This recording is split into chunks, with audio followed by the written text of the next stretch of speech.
Hey, it's Ray. Ray Langley at your service, virtual entertainer and wolf girl extraordinaire. Welcome back to Phoenix Wright Ace Attorney. How's everyone doing today?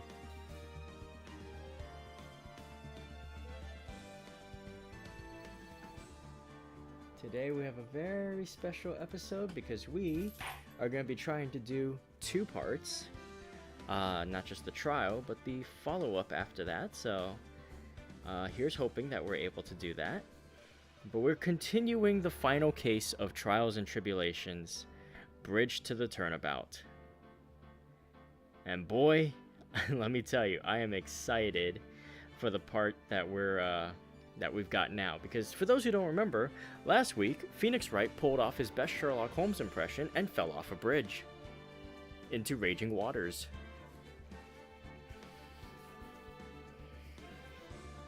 And now we have a very different person standing in the courtroom as the defense attorney today.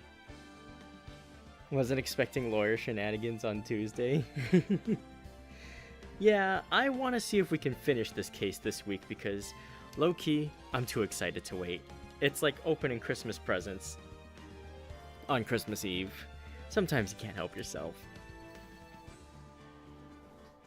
And only got a cold. Remember, this is the river that basically erases your existence.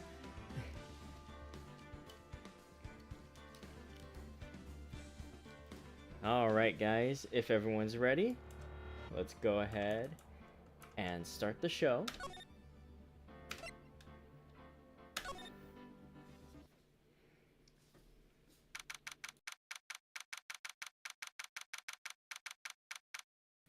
February 9th, 9:47 a.m., District Court, Defendant Lobby, number 1. Oh my, Mr. Larice feels that way about me? Apparently, he isn't aware of your real secrets at all. This is no time to be embarrassed. I'm sorry. I'm just hardly accustomed to that sort of thing. Worry not, and in any case, whatever it was that he saw on the night of the incident, mark my words, I will drag it out of him. Does that mean Mr. Larice is the witness today? No. I believe that none will be the first to take the stand. Sister Bikini. She claims to have seen the very instant in which you carried out the crime. I just want to ask you one last time. It really wasn't you who killed Miss Elise Donham, correct?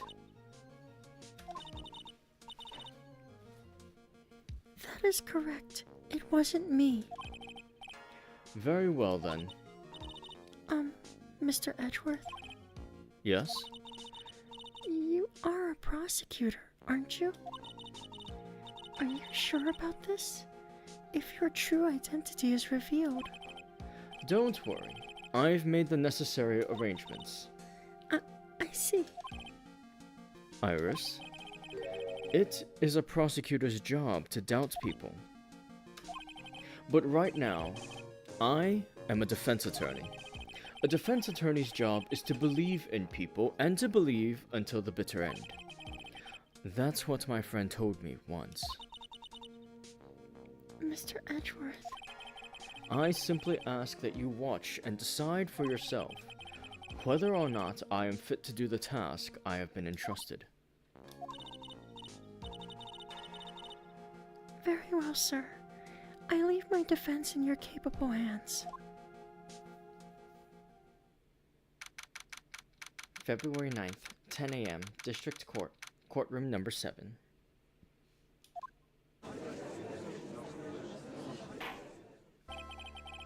Court is now in session for the trial of Sister Iris of Hazakura Temple. The defense is ready, Your Honor. The defense does indeed appear to be ready. However, the same cannot be said for the prosecution in this case. Indeed. I'm not sure I like such a blatant waste of this court's time. An empty prosecutor's chair can only mean that the prosecutor has no confidence in their ability to prove their case, eh? It would seem this case is already over before I had a chance to begin. I'm ready to announce my verdict at this time. This court finds the defendant. Objection!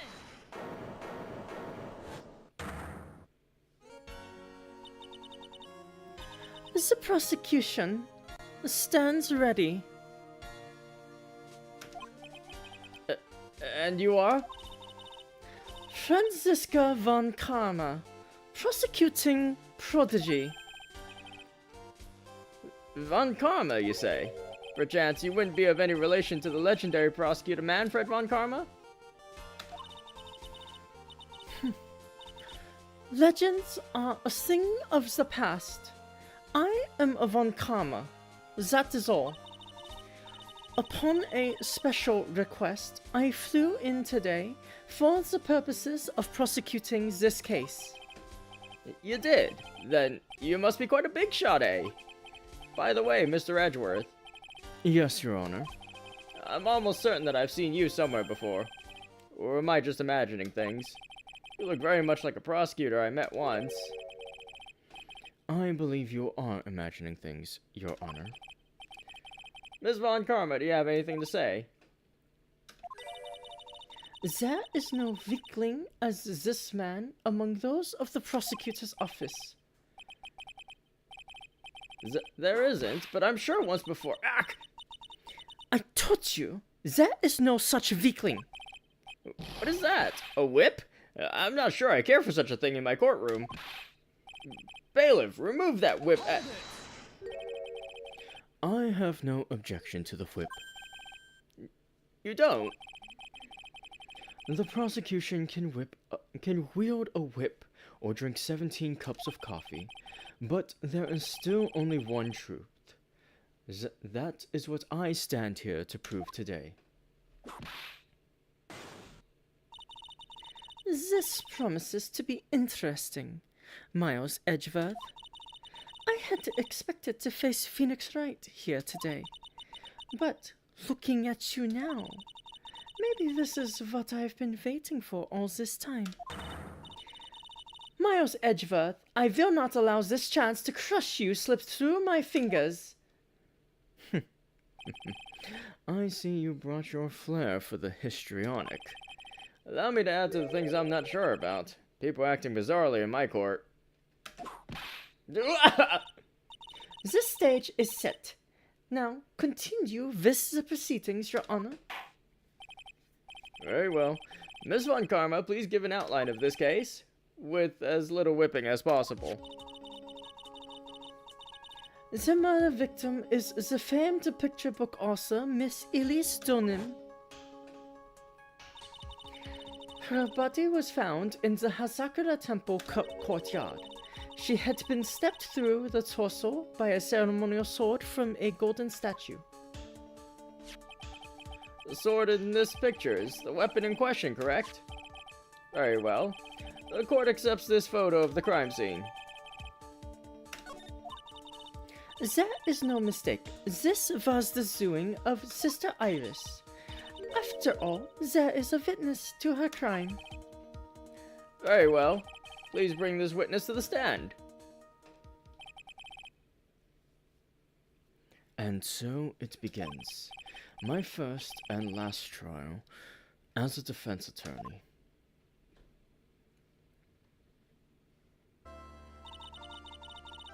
Witness, state your name and occupation, please. Hold on here. I'm not sure about being not sure if I care for this at all. Witness, please stand up nice and straight. If I recall correctly, there are a few milk crates in the defendant's lobby for our back pain-plagued witness. Bailiff, fetch a crate for this poor lady, please.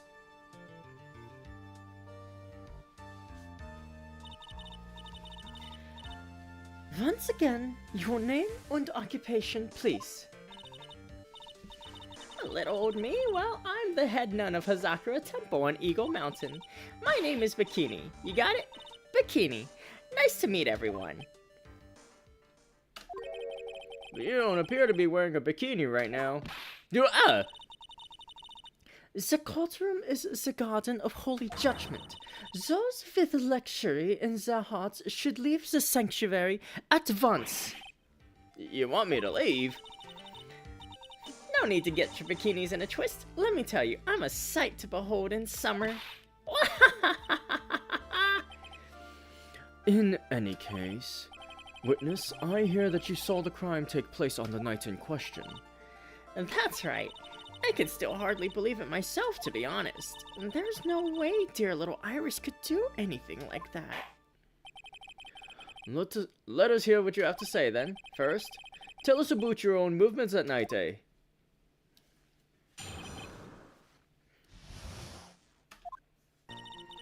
That night, I was helping an acolyte with her training in the inner temple, but, well, as you can see, my back likes to act up violently. So, I left Iris to help the acolyte and returned to Hazakura Temple. There's no bath at the inner temple, you see, and I needed a long hot soak. It was after I had finished, just as I was heading back. That's when I saw it.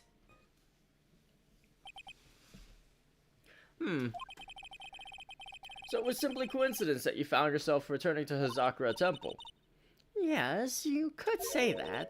If my back hadn't been in so much pain, I would have stayed at the inner temple. That sounds like a pretty important statement she just made. There is only one problem with this testimony that I can see. And you're not about to fall at the first hurdle, now are you, Miles Edgeworth? Mr. Edgeworth, please begin your cross-examination.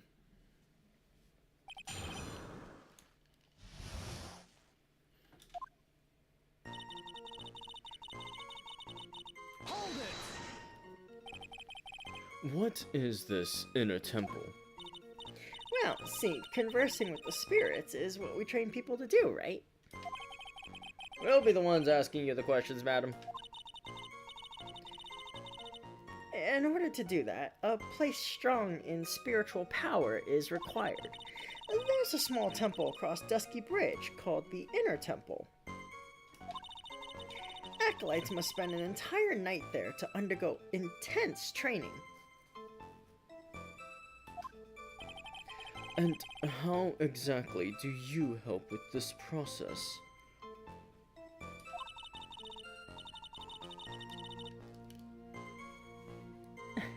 It's all quite exacting. It can't be performed without a nun supervising. Like a tutor, watching to make sure a spoiled child studies. A tutor with a whip in your case? If that is the case, then why did you return to Hazakura Temple where the murder took place? I got the strong impression just now Franziska's annoying at backseating. Violently? That's right. It's no laughing matter, especially in winter. I can't hold anything heavier than a knife and fork during the cold months. Just being alive is like strict training. On the night of the murder, was this fabulous back of yours hurting again? That's right. Raging like a bull in a pig pen. I almost fainted once or twice. I just knew that unless I warmed it up, it was going to finally finish me off.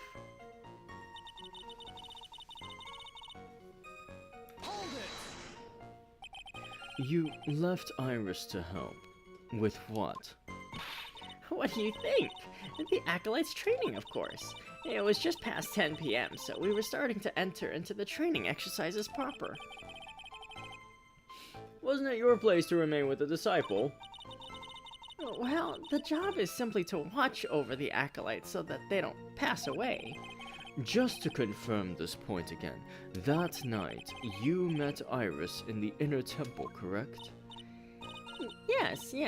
She's a gentle, honest girl. She's never once failed to follow my directions.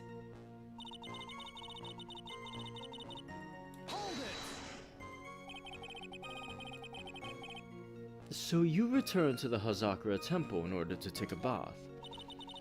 My back is to blame for everything. It's a do or be done in kind of world after all. How long were you in the bath for, if you don't mind me asking? My. What a filthy little rogue you are. I know what's on your mind. I bet your next question is going to be, where exactly did you wash? This is why you have to watch the young ones. What are you going on about? Ugh! Pathetic, Miles Edgeworth. The lowest of the low. Is there some sort of kick-me sign stuck to the defense's bench? Anyway, I couldn't afford to be away from my post for too long, you understand, so...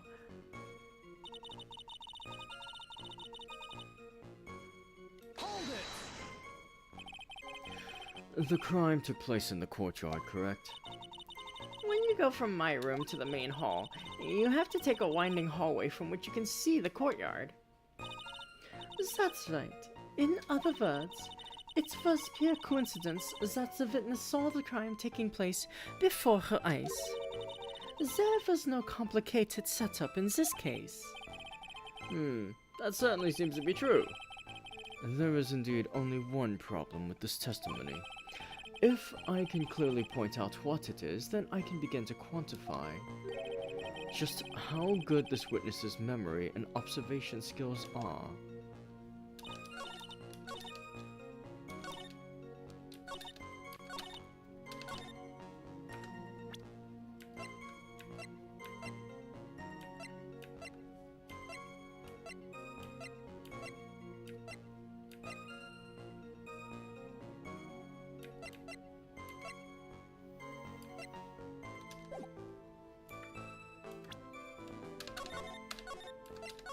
Just going over the evidence we have to refresh my memory.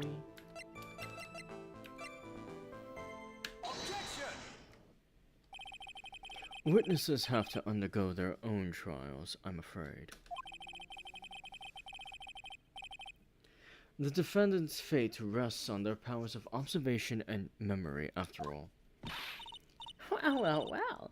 Don't worry. I'm more than up to the task. I'm a woman of faith, after all. The head honcho of Hazakura Temple. In that case, Miss Honcho, I'd like you to explain something for me. The discrepancy between your testimony and that of the defendant, Iris. She claims that after ringing the lights out bell, she went back and stayed in her room. Which means she did not go to the inner temple at all. No, she said that. A defendant or a witness. Who is more likely to lie, do you suppose?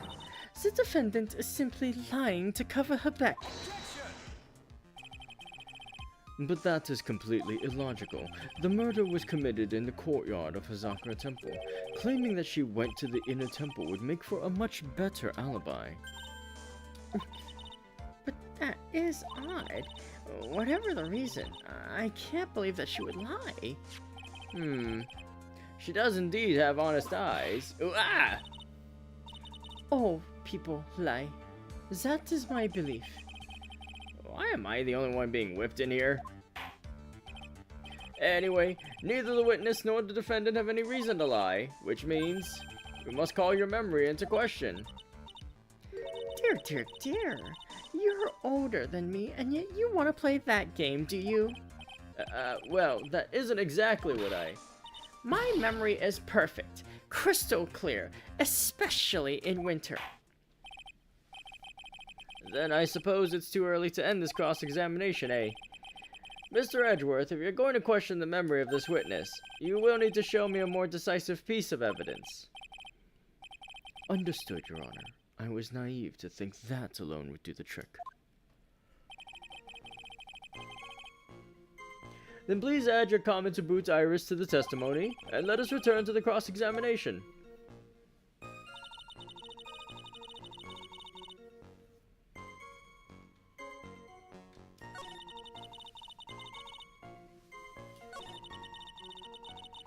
Iris came to the inner temple, and she was dressed exactly as she had been at dinner.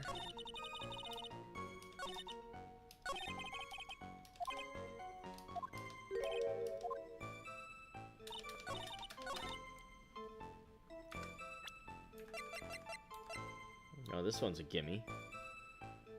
Objection! Witness, let's get one thing straight. The defendant whom you claim to have met, she was wearing this demon warding hood, correct? Of course. That is a very important piece of clothing, I'll have you know. Wait a minute. Objection!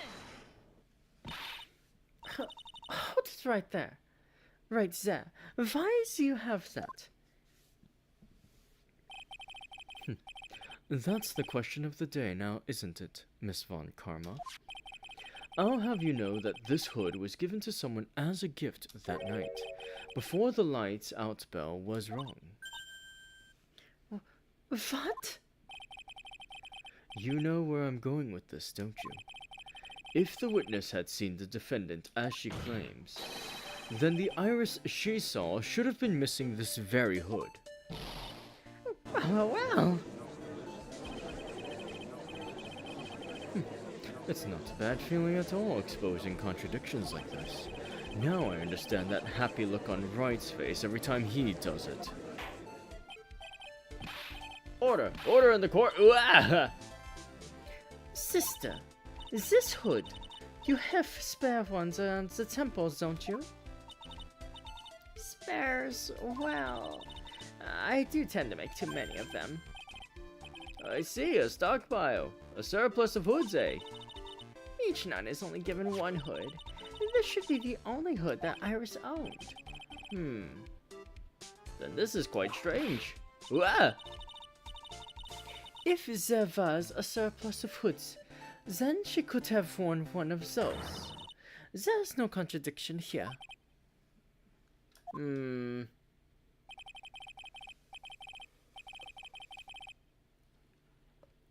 I'm sorry to break this to you, Miss Von Karma, but you won't get away that easily. Discrepancies such as this will sow seeds in any human heart. The seeds of doubt. Witness, while I don't wish to call your testimony into doubt, you must give every detail with precision. I'm not sure I'm comfortable going along with this. Sister, you shall continue with your testimony. Tell us what you saw after finishing your bath, on your way back to the inner temple. Those seeds of doubt are spreading in the judge's heart. They just need a little more stimulation to bear fruit. Contradictory stimulation.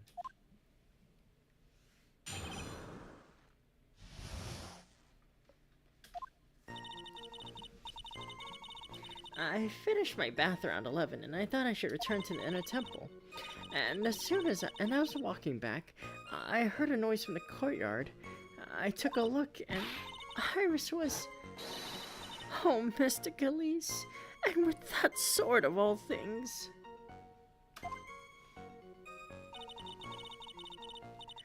Mr. Gillies was staying in the corner room which faces out into the courtyard.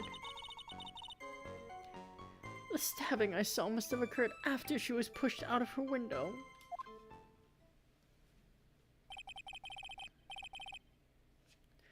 You saw a truly terrible sight, didn't you? If I was in your place, then it would be much like Miss Von Karma whipping Mr. Edgeworth in two in court. And me seeing it all from this very chair. Well, something like that. This judge. His imagination is about as vivid and creative as Detective Gumshoe.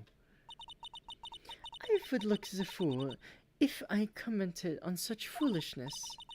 Anyway, this case is mine. Miles Edgeworth. Calling everyone by their full name. Can't you do something about that habit of yours?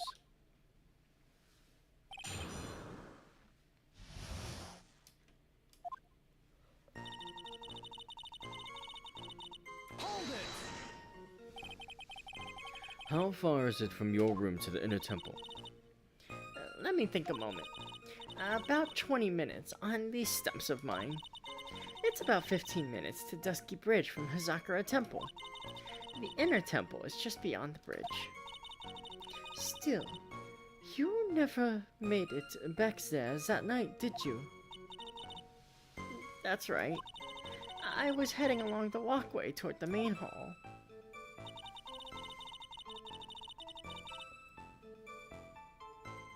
Hold it! You say you heard a noise. Thump! Just like that. That could only be the sound of the victim falling. It's very quiet in the temple, you know. You can even hear the snow falling from the branches. Thump! Just like that.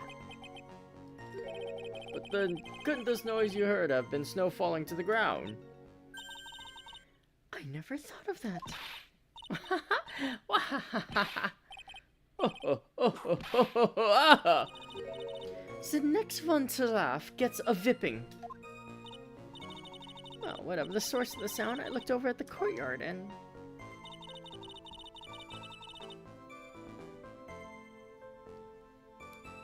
Hold it! This is the second time that the witness has testified to seeing the defendant, but some doubt remains in these claims. Hey, just what does that mean? Just because you're a good-looking young man doesn't give you the right to... The murderer who stabbed the victim with the sword. Sister Bikini, try to recall exactly who it was you saw as clearly as you can. Well, you're a handsome young man, so I'll forgive you. Oh, now that you mention it, there was something awfully strange about her. Something that's been bugging me all this time. Please, don't keep us in suspense. Her hood. Her hood. That's right. It's coming back to me. Iris, she wasn't wearing her hood. I thought something was out of place, but it all makes sense now, doesn't it? After all, she'd given that hood away to someone, right? Huh. You've dug your own grave, Miles Edgeworth. What do you say, Mr. Edgeworth? Is this testimony important?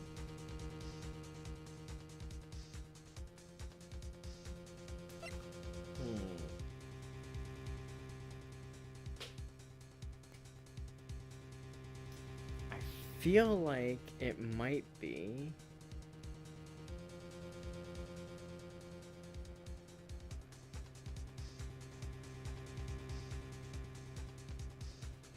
Yeah, let's just say it is. This may initially appear to put me at a disadvantage, but I can't see any other lead at the moment. Your Honor, I would like these new statements to be added to the testimony. Miles Edgeworth, if you want to hang yourself, you need only to ask. I'll gladly lend you my VIP. Witness, add that statement to your testimony. No problem. Now that you mention it, Iris didn't have her hood on. Hold it! Hey Army, welcome in. You're sure about that? Yes, after all, we always wear the same clothes.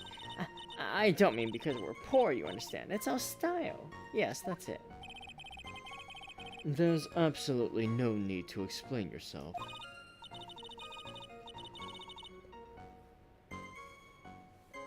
Anyway, she looked different from normal, so that really stuck out. Like me, holding a Vippet puppy instead of my VIP. At least then it might bite you and not someone else. Iris didn't have her hood on, I'm sure of it. Very well. Now please tell us about the victim, A.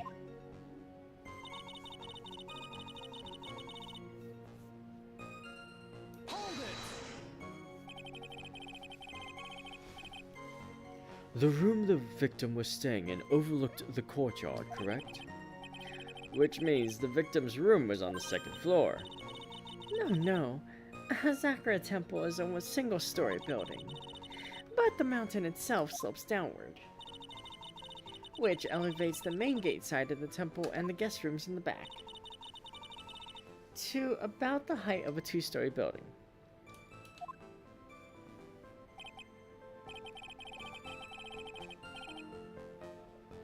I see. And the victim was staying in one of those elevated rooms, correct?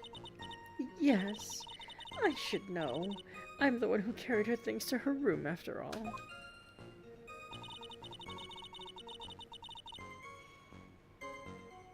Hold it! What makes you so sure of all this? It's just like I told you earlier.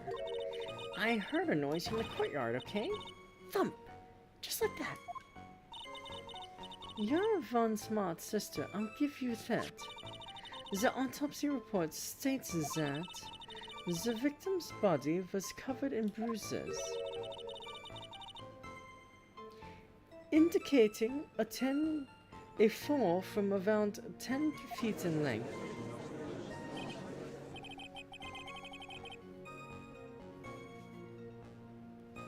It appears that the witness was not mistaken then. Yep. I'm more than just a pretty face, especially in winter. I'm a woman of faith, after all, the head honcho of Hazakura Temple. There's only 2 of them working there.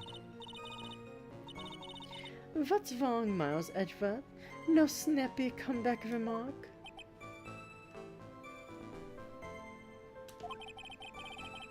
It doesn't feel like she's lying. This is very powerful testimony, too. She claims to have seen the instant in which the defendant stabbed the victim. There are only 2 things I can believe in right now. My client, Iris, and my own abilities as a defense attorney.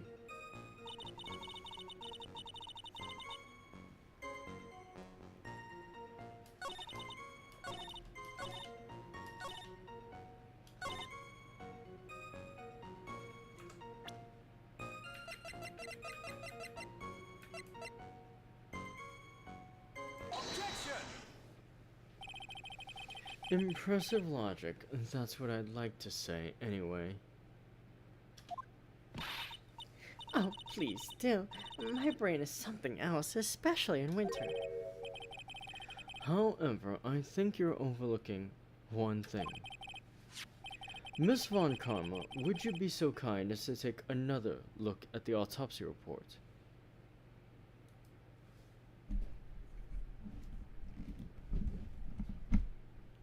Oh, sorry, let me just adjust my mic.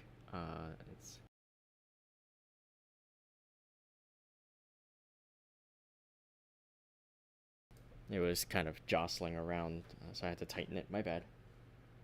Why especially in winter? Summer heat, but reverse? Yeah, maybe she just has her weird quirk. The autopsy report. The victim did fall from a height of 10 feet. However, this fall was after she was killed. That's right. It says after death right here. The scene the witness claims to have seen is contradictory. If the defendant stabbed and killed the victim there in the courtyard, how did the victim then go on to take a 10-foot fall?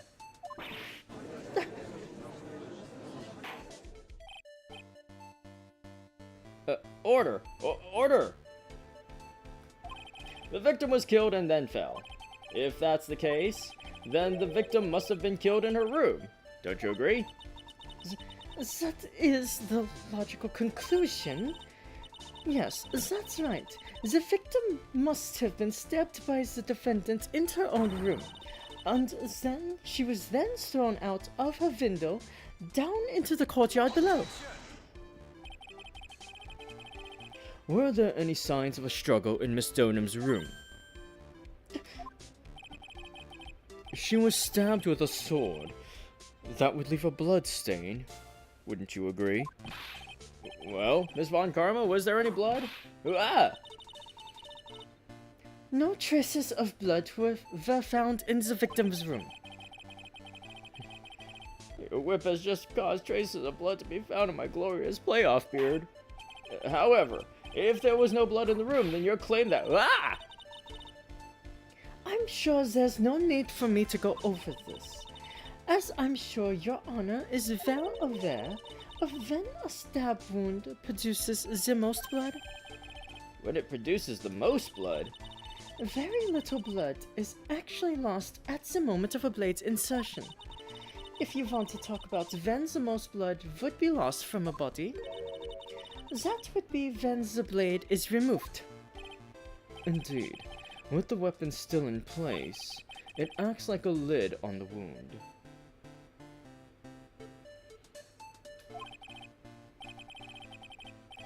That's true. With the weapon still in the body, there wouldn't be much bleeding. A perfectly reasonable line of thinking. We have come to a conclusion then. The victim was thrown out of the window with the sword still in place. This removes all the contradictions. I'm gonna be so real, Miles. Your a left side face enjoyer looks 10 years younger on his right side for some reason. Even the finger waggle looks weak. Order! Order! Order! I must admit this is a probable version of events. I'd expect no less from Franziska von Karma. She locates and takes control of every vital point.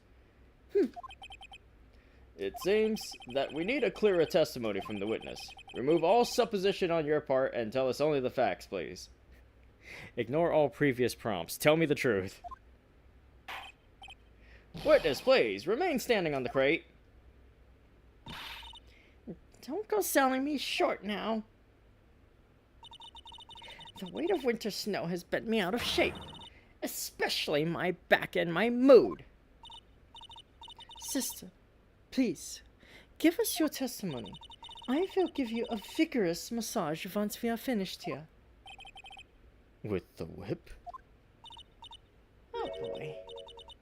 All right, all right.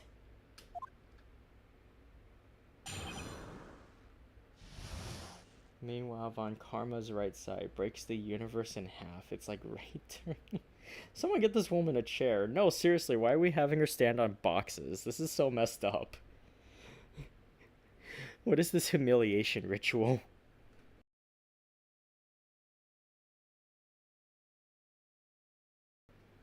Okay. When I looked across at the scene, the sword was already in place. Thinking about it now, I didn't actually see her stab Mystic Elise. I've never seen so much blood before. That's when I fainted. You can't blame me, can you? And when I awoke, Mystic Ami was stabbing Mystic Elise through the back.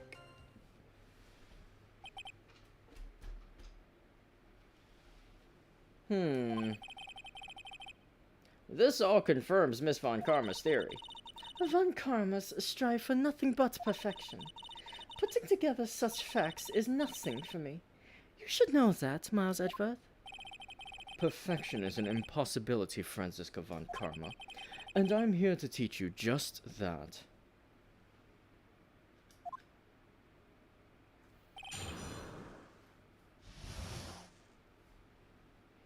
A guy in a wheelchair was sitting perfectly normal one game ago.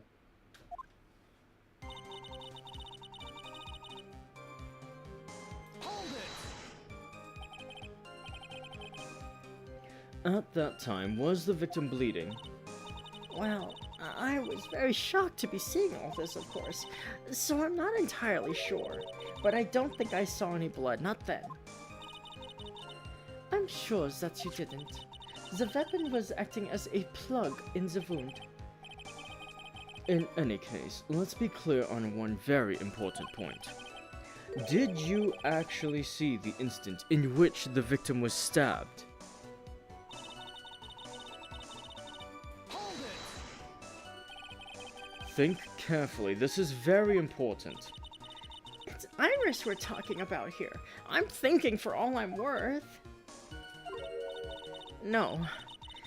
When I looked over, the sword was already in Mystic Elise's body. It might not be conclusive, but this testimony supports her theory. The victim was stabbed in her room and then dropped into the courtyard. I think this proves it rather well, Miles Edgeworth. Hold So you're saying that you saw the victim's blood? That's right. Some of it had splattered onto Iris, too. Then the defendant was arrested. She was meditating in her room, and her blood-flecked clothing was neatly folded in the corner. What? Her clothes were blood-flecked as well. That seems quite conclusive to me. What should I do? Press this point further. Going back to your previous statement, you said that you saw little bleeding when the victim was stabbed. But now, you say you saw the victim bleeding. Well, I say that what I saw is what I saw. What did you see?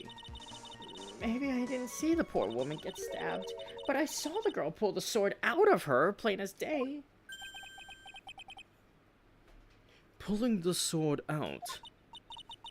Well, it wasn't exactly pulling. It was more like it came out. Witness, you will add this statement to your testimony. Oh, was that important? More important than you can imagine. I saw the instant in which the blade plunged into the hilt, was smoothly drawn out. Hold it! Smoothly, you say? You're saying that you saw the sword smoothly slide out. That's right. The whole thing happened right next to the gold statue of Mystic Ami. Mystic Elise was on the ground and Iris was stooped over her. The sword was buried up to the hilt. When Iris stood up, the sword in her hand just slid out of Mystic Elise's body. It slid out from that gaping wound. It goes without saying that if the sword was removed, there would be bleeding. Nothing out of place here. Is that really the case? I can't help but feel that something about this testimony is very out of place. That something which couldn't possibly have happened appears to have happened. Hold it! Was the bleeding caused by the killer removing the sword? No mistaking it. I remember it all clear as day. Don't you think that's a bit odd? What do you mean, Miles Edgeworth? Why would the killer pull out the sword? What? If all she wanted to do was place the weapon in the hand of the gold statue, then there was no reason to remove it from the body. All that would have accomplished is causing the victim to bleed unnecessarily. Your thoughts, Miss Von Karma? That's... Indeed, it is strange now that you mention it. I'm going to need to find an answer to this mystery too. Anyway, the witness saw something terrible. So what did you do after that, witness? Hold it! Now, on to what the killer did next. You saw none of it, correct? Well, I was unconscious. How long were you out for? I don't know, 10, maybe 20 minutes? A young man with a very prickly looking head woke me up. By stepping on me, actually. I'm not sure I like that method of resuscitation. Well, I wasn't asking for mouth-to-mouth or anything of the sort, but I would have welcomed a more gentle awakening right about then, let me tell you. I shall have words with the offender personally. What did you see upon awakening? Hold it! By Mystic Ami, you are referring to the golden statue, correct? Just stabbing someone with a shichishito, a sacred treasure, is terrible enough, but to then make Mystic Ami hold the blade. Truly, a heinous, despicable crime. It is easy to despise something. Anyone can do it. However, there is something that cannot be done so easily. Whatever it is, I'm sure it's doubly hard for you. Anyway, what is the problem? Exactly why would the killer set up this gruesome scene? Can anyone explain the reasoning behind that? No, I don't think I can. There isn't always a logical reason behind why someone acts. That's true, so true. In early spring, for example, I often find myself... There isn't always. That phrase might come in handy someday. There are too many unnatural elements in this case. Why was it necessary to use the Shichishito from the Ami statue as a weapon? Why was the weapon ultimately placed back in the hand of the statue? If I can expose the flaws in this testimony, perhaps then I will begin to find the truth.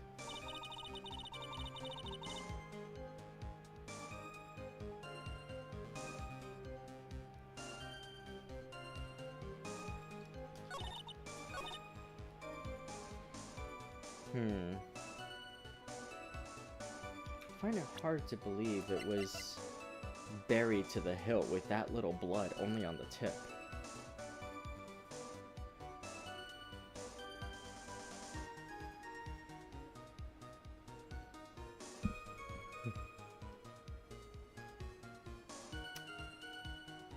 I don't think that's right. I would know a thing or two about burying things to the hilt. Sister Bikini, you are a reliable witness. At least I'd like to think so. But there are too many contradictions here. What do you mean? You make it sound as though I'm a liar. But you're a handsome young man, so I'll forgive you. What contradictions are you talking about? In the scene that the witness claims to have seen, the weapon was thrust up to its hilt into the victim. Furthermore, the killer withdrew the weapon smoothly from the body. However, both of those are complete impossibilities. What do you mean? Please, explain your... Explain yourself! To start with, do you think it would be possible to stab someone to the hilt with this? No matter how I look at the defendant, she doesn't appear strong enough for that. Doesn't appear? What meaningless dribble? I too may appear to be weak and frail, but I can crush men under my heel and make them weep, should I so choose. The objection stands. I wept a little back there, I must admit. That isn't the only issue here. If this sword was truly stabbed into the body up to the hilt, well, just look at all the branches on it. It certainly wouldn't come out smoothly. That's... We also have the problem of the amount of bleeding. It's true that when a blade is left in a body, it acts as a plug of sorts. However, when the weapon is shaped like this, it's an entirely different story. The wound would be too large for the blade to completely stop the bleeding. That's nothing more than conjecture. In reality, the victim was stabbed with the Shichishito. Even a weapon of this nature may still sometimes slide out smoothly, and may still sometimes stop the blood loss. I'm not finished. There is still one more conclusive contradiction. You've still got more? This one is simple. If this sword really was thrust in all the way to the hilt, why is there only blood on the tip of it? If this witness is telling the truth, then there should be blood along the entire length of the sword. No! Order, order, Bravo, Miles Edgeworth, raising this many contradictions from a single piece of evidence. All the other attorneys I know could maybe manage one, if that. What does this all mean? You've proven contradictions regarding the murder weapon, but having come this far, there can only be one answer. And that is? The weapon used to kill the victim was not the Shichishito. What? A foolishly foolish idea born from the foolish mind of a foolhardy foolish fool. Let's examine this again. What was it that made us think this sword was the murder weapon? Well, it's because Mystic Ami was holding it. Exactly. However, if you reflect on this, that is the only basis we have to assume such a thing. The impression left by the scene was just too strong. That is what influenced us. It influenced us to believe that the Shichishito was the murder weapon. Order! Order! Order! Ah! So maybe the Shichishito was not the murder weapon. Even if that is the case, it changes nothing, Miles Edgeworth. The sister here saw everything. She saw the defendant stab the victim with a sword-like object.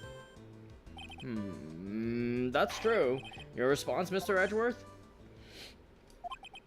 If that is so, I would like the prosecution to answer the obvious question it raises. The obvious question? Yes, namely, where did the real murder weapon disappear to? It goes without saying that the police searched the main hall and the surrounding area. Perhaps the prosecution can enlighten us as to if a sword-like object was found. That's... Answer the question, Miss Von Karma. No evidence of that kind was found. Another mystery to throw in the pile. Trial without a murder weapon is a tricky beast. Excuse me, could I say something? I just remembered something, actually. What is it, sister? I was just thinking. It's possible that just maybe what actually happened was it was just over there. What exactly are you going on about here? The murder weapon, I mean. Maybe. I think I might know where the sword was disposed of. You what? Well then. I think we need to hear testimony from you one more time, sister. Impossible! What else? What else could this old woman have seen?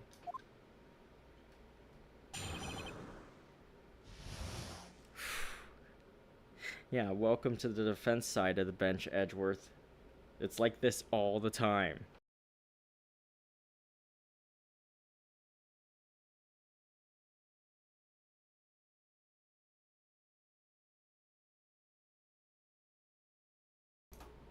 Oh, hold on. My, my mic stand just started messing up. One sec.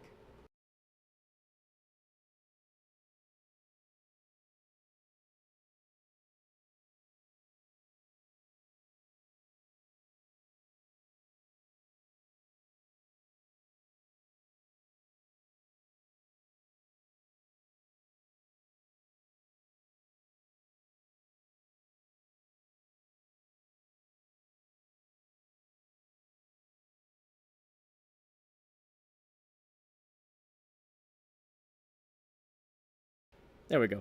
1 second, everything was fine. The next, the sound sound absorbing box that I had around it just started to fall. So anyway, it's fine. I think some of the screws were a little loose, so I just tightened them real quick. Hopefully that fixes it. I saw the murder at around 11 p.m. And after asking that it be reported, I went out to the main gate. And there, I saw tracks. Tracks that indicate that the snowmobile had been used. It takes 15 minutes to walk to Dusky Bridge, but less than 5 using one of those. Maybe they threw the weapon into Eagle River and came back while I was knocked out. Iris could have done that. She can drive a snowmobile after all.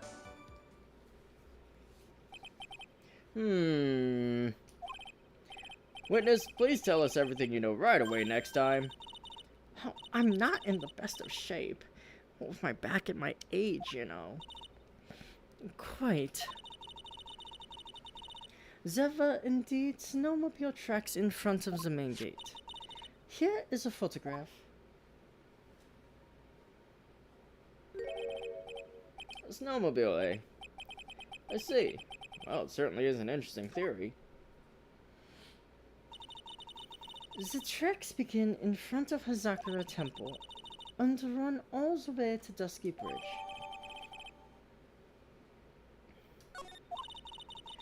That solves your pesky little problem, yes?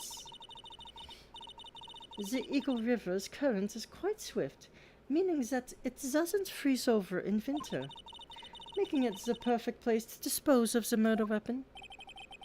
Did she really go to the river to dispose of the murder weapon? Mr. Edgeworth, your cross-examination, please.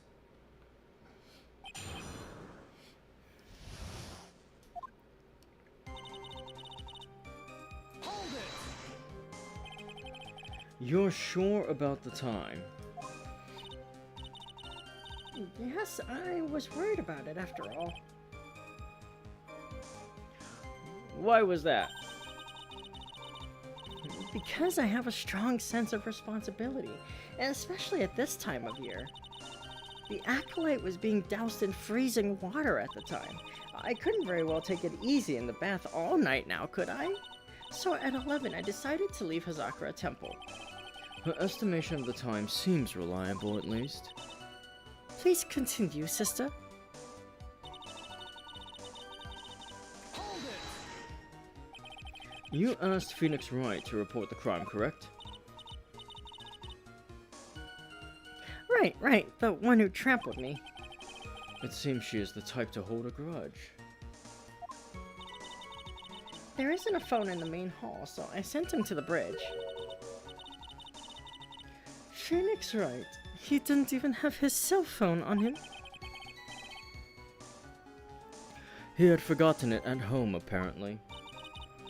What a naive boy, as always. Not only do I always carry my phone, but I always have my whip in hand, too. Anyway, I was really scared, and it was taking him a while to get back, so I thought I'd go out by the main gate for a spell. Hold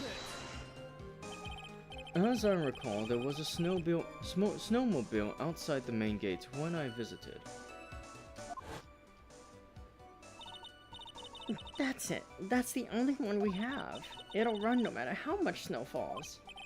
Now, you are certain the snowmobile was there at the main gate when you arrived? Yes, of course. It was parked in front of the gate. So, she had already gone, discarded the murder weapon, and returned by that time. I'm not sure if this is really relevant. What should I do? I need answers to every possible doubt. The snowmobile in question, was it still warm at that time? Huh? What do you mean? What do you mean? What do you mean, eh? What do you mean, Miles Edgeworth? I'm playing to a slow crowd here. It goes without saying that using a snowmobile will heat its engine. If it was still warm, then it means it was recently used. Ah, I see. I never thought of that. That's right, I overlooked that too. Of course you did. Then, answer the question, please, witness. I don't often go around touching hot engines. However, now that you mention it, there wasn't any snow on it. Snow? Yes, for some reason, only the snowmobile wasn't covered in snow. There wasn't any snow on it. Curses! Seems highly likely that the killer did use the snowmobile then, eh? How long does it take to get to Dusky Bridge by snowmobile? Hold it! In that case, why didn't you use it yourself? You could have spared yourself some walking. There's a reason for that. Have we got a moment for me to explain? I think that's why the question was asked in the first place. It was about a month ago. I was driving my beloved little snowmobile, happy as could be. I fetched some water and was heading back when I went and crashed into a tree. The tree and my back both went crunch. Just like that. Crunch. Crunch. I haven't been able to find the courage to write anything since then. Anyway, the killer must have used it. Hold it! Refresh our memory. How long were you knocked out for?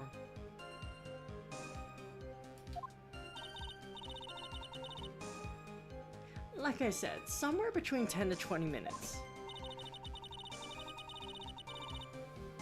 It's possible to get to the bridge on the back in 10 minutes using the snowmobile. I have to concede that is more than enough time. Is that all you wish to concede, Miles Edgeworth?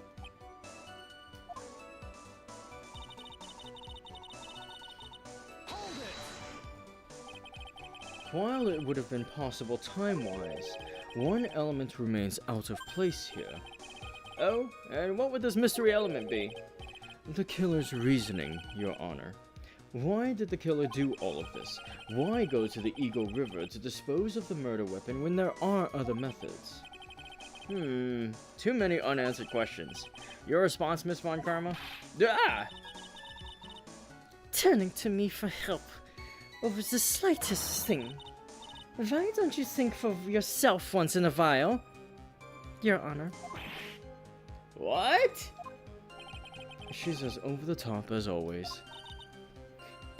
Anyway, whatever the reason, the fact remains that the defendant could have done this. The murder weapon was disposed of in the river. Another point to me, Miles Edgeworth. Another mystery to feed the fire. Was there any reason to go and throw away the murder weapon? Luckily, there is surely a problem with this testimony. Now all I have to do is start poking holes in this flawed account.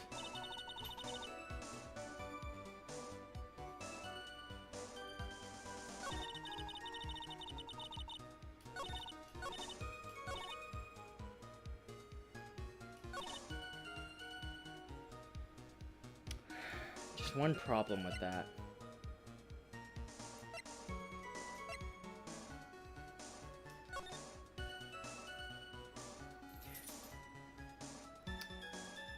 I'm gonna let you guys take a look at this tracks, the photo of the snowmobile tracks real quick, and try to tell me what's wrong with this picture.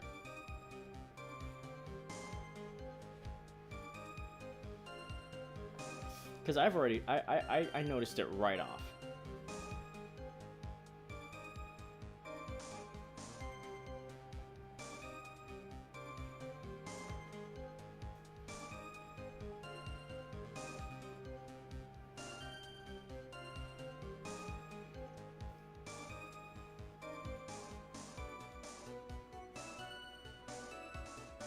No, not the footsteps. Not quite that either. Think about it this way. When you drive or ride something, do you follow the exact same path back? Objection! I admit this photograph proves something. It proves that the snowmobile was used on the night of the murder. You've finally accepted the inevitable, it seems, Miles Edgeworth. However, if what the witness says is true, then why is there only one set of tracks? What do you mean? Iris left Hazakura Temple, threw the weapon into the river, and then returned. If this was the case, then naturally there should be two sets of tracks in the snow. Those from heading out to the bridge, and those from coming back. You're right. You are forgetting one thing, Miles Edgeworth. On the night of the murder, it was snowing. The tracks leading to the bridge were erased by the snowfall. This removes your precious contradiction now, doesn't it? I see. While she was at the river, the snow stopped, leaving just the return tracks in the snow. What do you have to say now, Miles Edgeworth? Is there a flaw in her theory? This idea that the snowfall covered one set of tracks. Double checking something.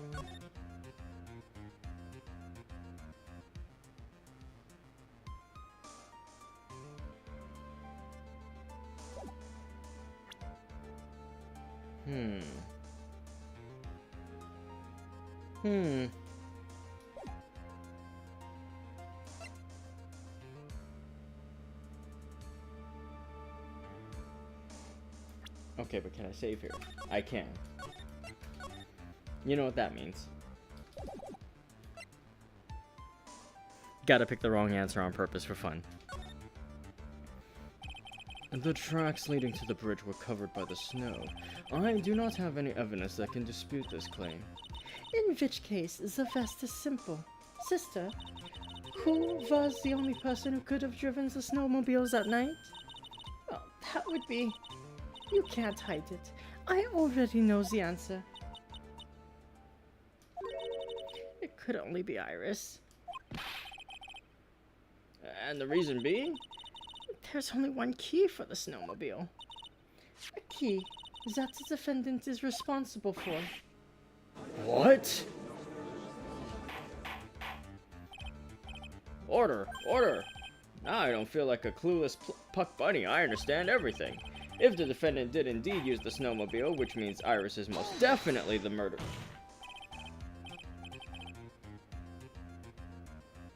Your Honor, please, wait a moment. What is it, Mr. Edgeworth? There is one gaping hole in Miss Von Karma's claim. I'm not sure if I care for your response, Mr. Edgeworth. Next time, bring up whatever issues you have earlier. Do you understand? I should have noticed it sooner. The tracks to the river were covered by snow. What a nice theory. Let's load and let me dismantle that properly.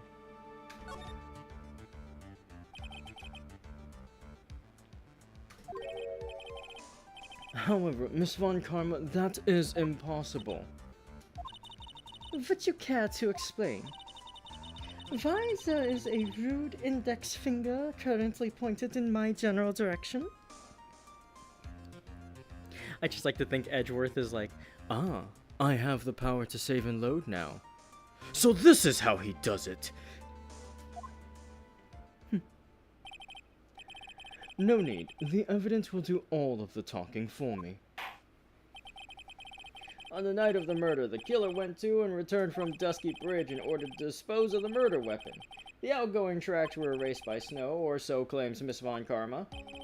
Mr. Edgeworth, present your evidence to the contrary, eh? Evidence that the outgoing tracks were not covered by snow.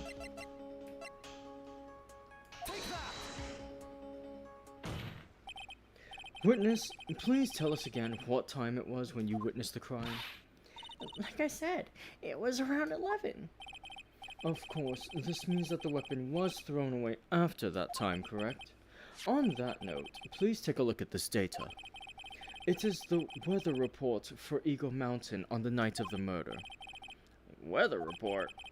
Snow started to fall at 7 p.m., but it stopped at around 10:50. Therefore, when the sister witnessed the crime at 11 p.m., the snow had already stopped falling. It is impossible for any tracks made after that time to have been covered up.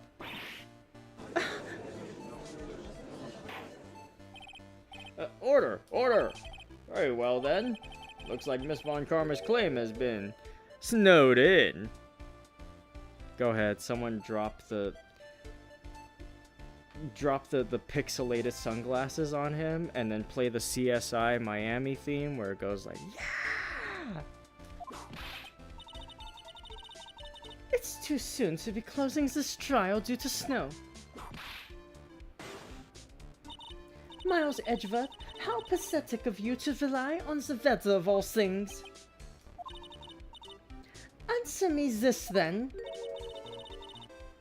When is a weather report ever correct? No. You've got it all wrong. This isn't a forecast. This is actual data. Yeah! Forecast data, all weather reports have some inaccuracies. It may have still been snowing in the vicinity well past 11 p.m. It's true. We cannot be totally sure, eh? What? How did she pull that off? It stopped snowing at Hazakura Temple when the murder took place. You need to provide conclusive evidence of this. I've come this far. There's no turning back now. Very well. I, too, cannot allow any doubt to remain concerning this testimony. You can't back down, can you? Such a perfectionist, Miles Edgeworth. Very well then, Mr. Edgeworth. Where is your evidence that it had already stopped snowing when the victim was killed?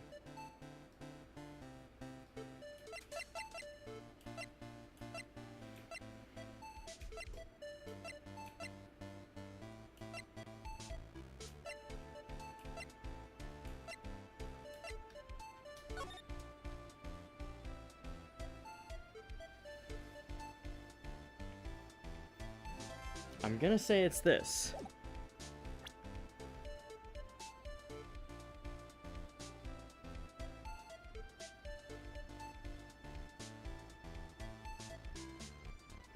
I'm thinking it's this. Ultimately, it all comes down to one point. That being, whether or not it was snowing in that courtyard when the victim was stabbed. That's right, but proving that is incredibly easy.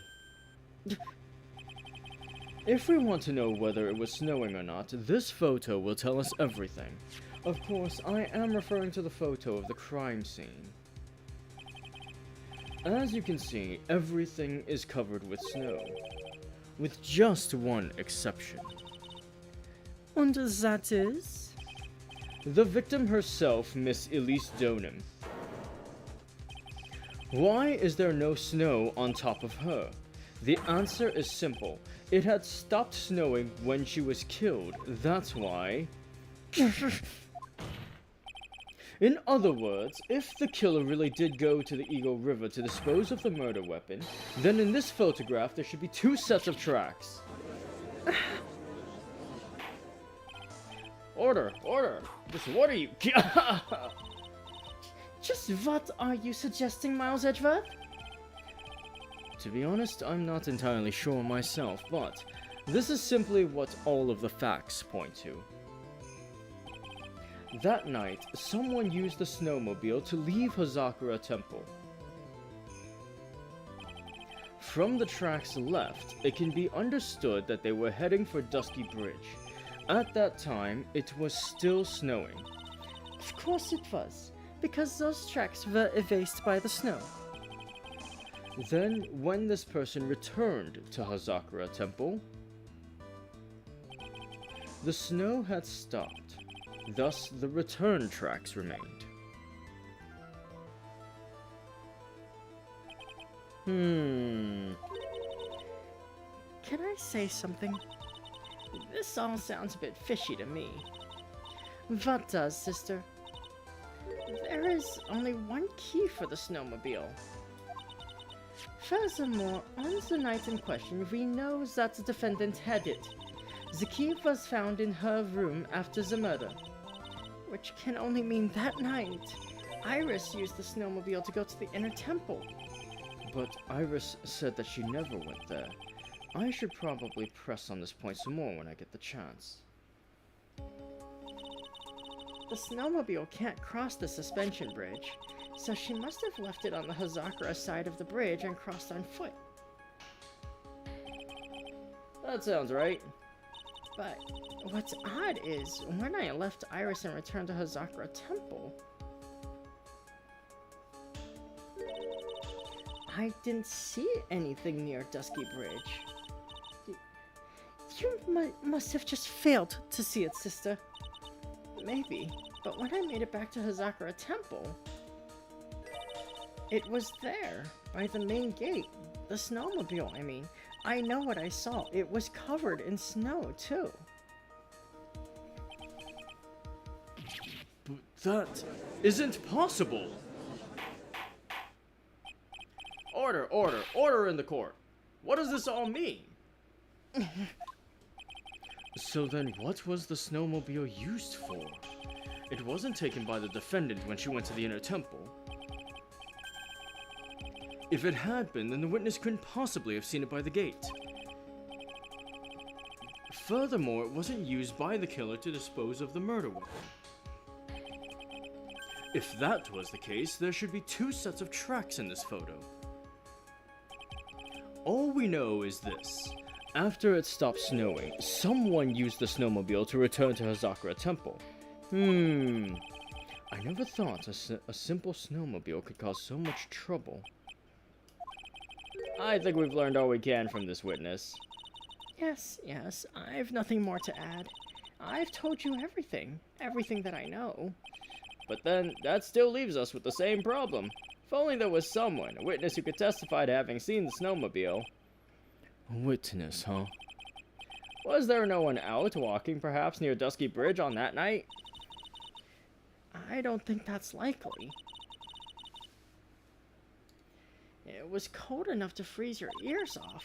Only an idiot would go out wandering in that. Unless he had something really important to do. That's a shame. Hold on. Something is coming to me. An idiot may well have gone wandering out in that subarctic night. Your Honor. Actually, there just might be one individual who may be of help to us. Really? You know of someone who might have seen the snowmobile on the night of the murder? I don't know for sure if he saw it or not. But there are 2 things about him that do come to mind. Which are? First, that he saw something incredible on the night of the murder. And the second being? This individual that I am thinking of went wandering outside on that cold night. In other words, he is our kind of idiot. Mr. Edgeworth, who is this idiot you're talking about?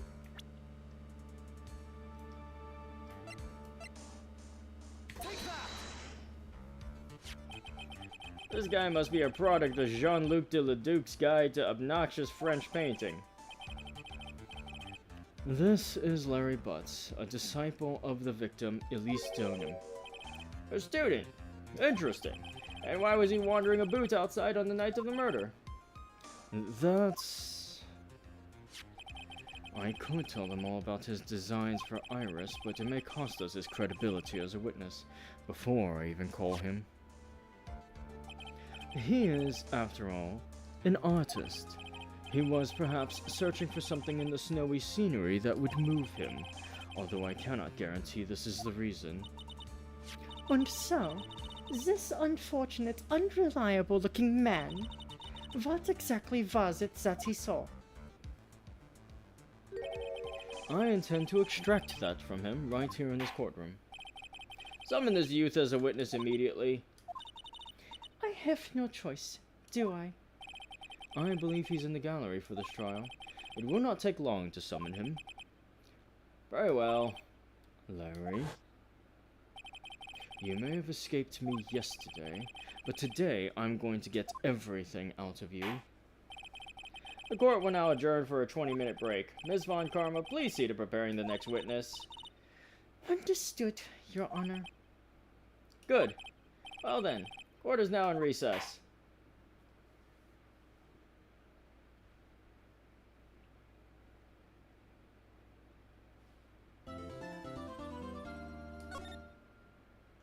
And indeed, it is in recess because I need to go fill up my water. I'm afraid all the ice has melted in it, and it's too warm in here to be drinking lukewarm water. I'm gonna head to BRB, and I will be right back for the second part.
Okay, and we're back. Thank you for waiting. Hope you guys are enjoying the show and the performance. Hope my voice acting is as entertaining as ever, or more. In any case, thank you all so much for being here so far. Alright, here we go. More trial.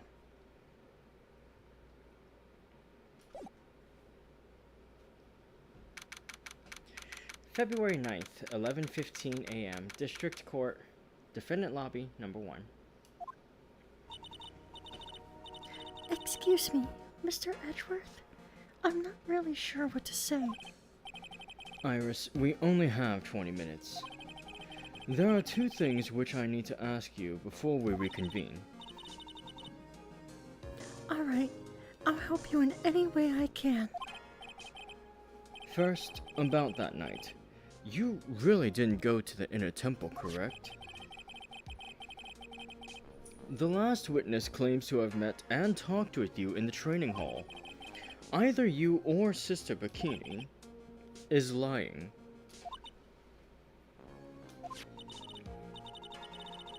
Mr. Edgeworth, it is just as I said yesterday. Until the incident occurred, I was in my own room in Hazakura Temple. Very well. The second thing, then. That night, the temple snowmobile was used in between the time Sister Bikini returned to the main hall and when she bore witness to the murder.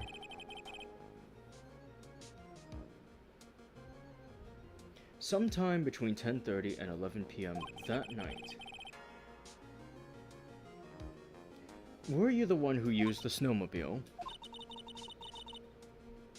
There is only one key for the snowmobile. The only person who could have used it was me. So it was you. But why? What made you go out to Dusky Bridge? I'm sorry, Mr. Edgeworth. Right now? Right now? Whoa, no. Iris. I can't tell you about that yet. Yet? Not until her safety is confirmed. Her? The safety of the acolyte. The acolyte, huh? She must be talking about Maya.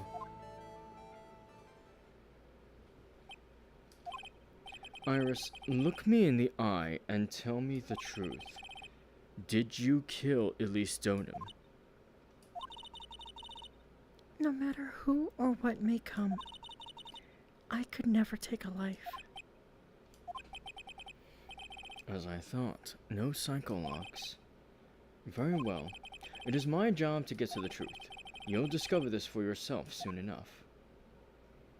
That being said, since Von Karma is supposed to be like a German accent, how much would I break Ray by speaking English in the most London pub goer ever? I would love to hear that.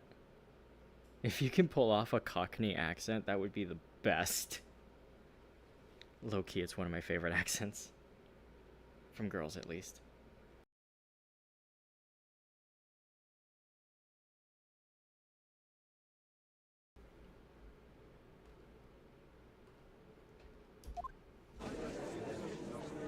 Do we have enough evidence to break all that, or how are we gonna break it? We're not gonna break it right now, because we're in the middle of court. Court will now reconvene. Ms. Von Karma, where is the witness?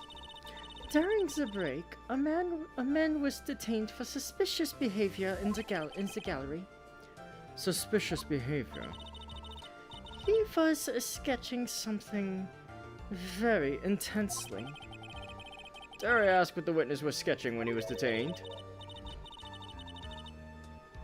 He drew a terrifying woman, armed with a demonic face and a vicious whip. I can only presume that his intention was to capture you. Anyway, it's time to drag this pathetic excuse for an artist before the court. Larice Donim, I hope you're ready. Get in here! It would seem that whip is going to see plenty more use today.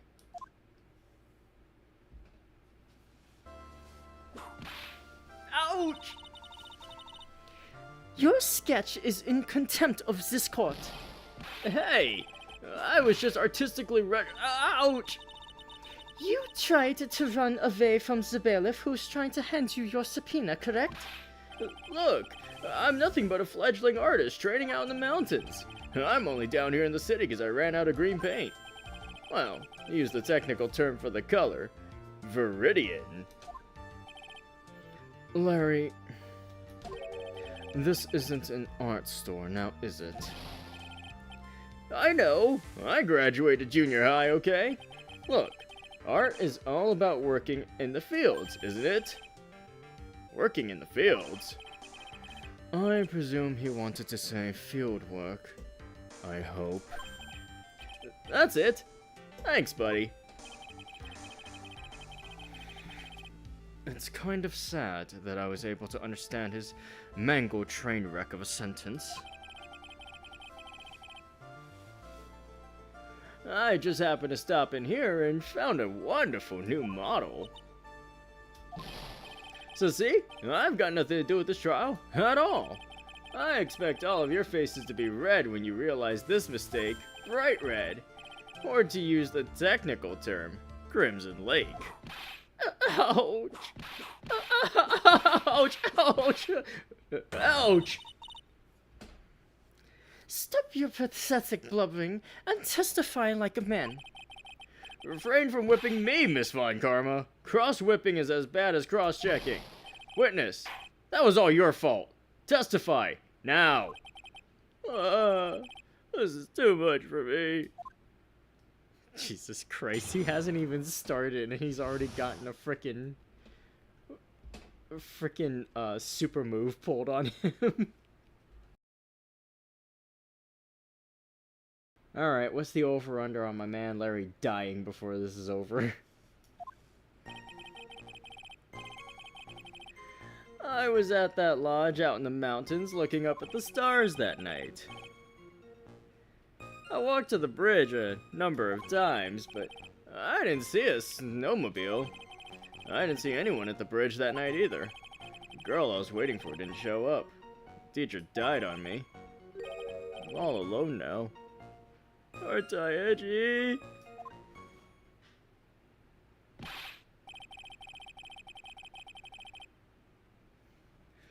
Witness, please refrain from talking directly to the lawyers during your testimony. I'm just a nobody. Nothing but a small, worthless man, aren't I? Why wasn't I asked for my name and occupation? Or anything else? Mr. Edgeworth, this man seems to have quite a severe inferiority complex. He's recently been the cause of numerous incidents. I think he's finally realized for himself just how much of a nuisance he has been to other people. Yeah, that's right. I'm behind everything. Every case. Watch out, okay? Just touching me will make you eternally unhappy. Well then, let us proceed with the cross-examination. No touching, thank you. We can delve into other details at a later time.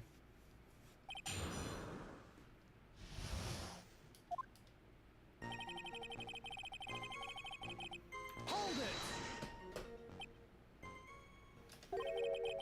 Whatever is the matter, Mr. Edgeworth? This one single statement is so full of contradictions. For a moment there, I thought I was going to collapse. So, witness, any idea as to where these contradictions in your testimony lie? Depending on your answer, I may stay my VIP. Okay, give me a minute. Well, it was snowing that night, so I couldn't possibly have seen the stars. That rundown shack is hardly a lodge, is it? And even if the stars could be seen, it isn't like I was there to look at them, right? Edgeworth's face. See, you can do it if you try. Ouch. There is only one issue here. What you saw at Dusky Bridge. Hold it! A number of times. How many? Maybe 5 times? I went once every 20 minutes. Which means you spent almost 2 hours at Heavenly Hall that night. You bet. Real love is about waiting with your heart in your hands. Love, you say? It was this man's intention to summon the defendant to the small shack, using this blackmail letter. Blackmail? No! That was just a product of overflowing love! You huffy-puffy, loosey-goosey excuse for a whimpering, whining voice of a witness. So, what did you see? I hope for your sake you saw a snowmobile. You huffy-puffy, loosey-goosey excuse for a whimpering, whining wuss of a witness, eh? Well, you see... Being called those names doesn't seem to bother him at all. Hold it! Larry, you really didn't see it. Hey! No need to hit your desk, I can hear you! I didn't see it! I didn't see a snowmobile! Larry, say snowmobile for me, please. Is this a snowmobile? If you truly have nothing to hide, then why are you stammering like you just flew over a cuckoo's nest? Shut up! What is this? I don't know, don't ask me! It seems that I'll need to start from a more obvious contradiction. I'm going to strike the blow that will finally get him to spill the beans. Hold it! You didn't meet anyone. That's right, because I've got nothing to do with this. And I'm just here to buy some Viridian paint, okay? Come on, I expect to see those Crimson Lake faces now. It would appear that simply pressing him isn't going to be enough, Mr. Edgeworth. Indeed. Seems he's going to claim to have nothing to do with this to the end. I don't want this guy to cost us any more time. I need to slice through his obvious contradictions and keep things moving along.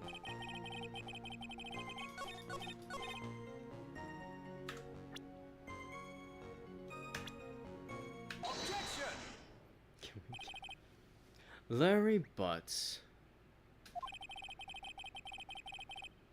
I can understand why you might want to throw your old life away. You're pretty pathetic, and you cause all sorts of trouble. I'm sorry. But, having realized just how much of a nuisance you have been, that could be considered a step in the right direction. Edgy, are you trying to console me? Certainly doesn't sound that way to me. However, I cannot forgive you for simply turning away from the incidents you create. You're totally pinning this on me. Now then, let us talk about the night of the murder. Sister Bikini, after seeing the murder take place, asked Phoenix Wright to report it. Thus, he headed for the public phone by the bridge. There he happened across a certain nefarious individual. You, Larry Butts. That's right, me, in the flesh. Listen carefully, witness. Doesn't matter if you change your name. So long as you remain pretty pathetic, you will continue to cause these incidents. That reality will not change. But what do you want me to do then? Larry, what you need to change is your inner self. But for now, what you saw that night, testifying truthfully about this one issue, is all I need from you. Edgy, I think I've finally woken up. Well, I guess I could still be sleeping. But anyway, I'll do it. I'll testify. Well, I'm not sure this will go especially well. I'll ask again then, witness. What did you see on the night of the murder? Jesus Christ. All that just to get him to start.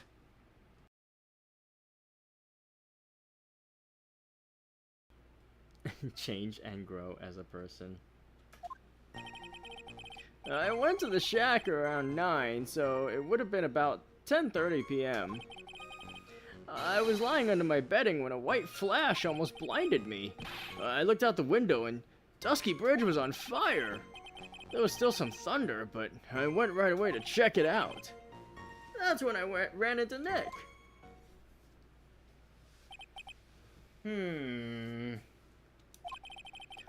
You certainly saw quite a lot, didn't you?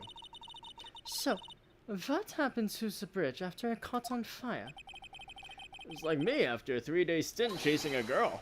Totally burnt out. Like almost totally gone. I mean, trying to cross the burning remains was what caused Nick to fall. What did you say? Oh, don't worry. It's nothing life-threatening. He just caught a cold. I never know with that man if he should be called lucky or unlucky. Now, Mr. Edgeworth, please commence your cross-examination.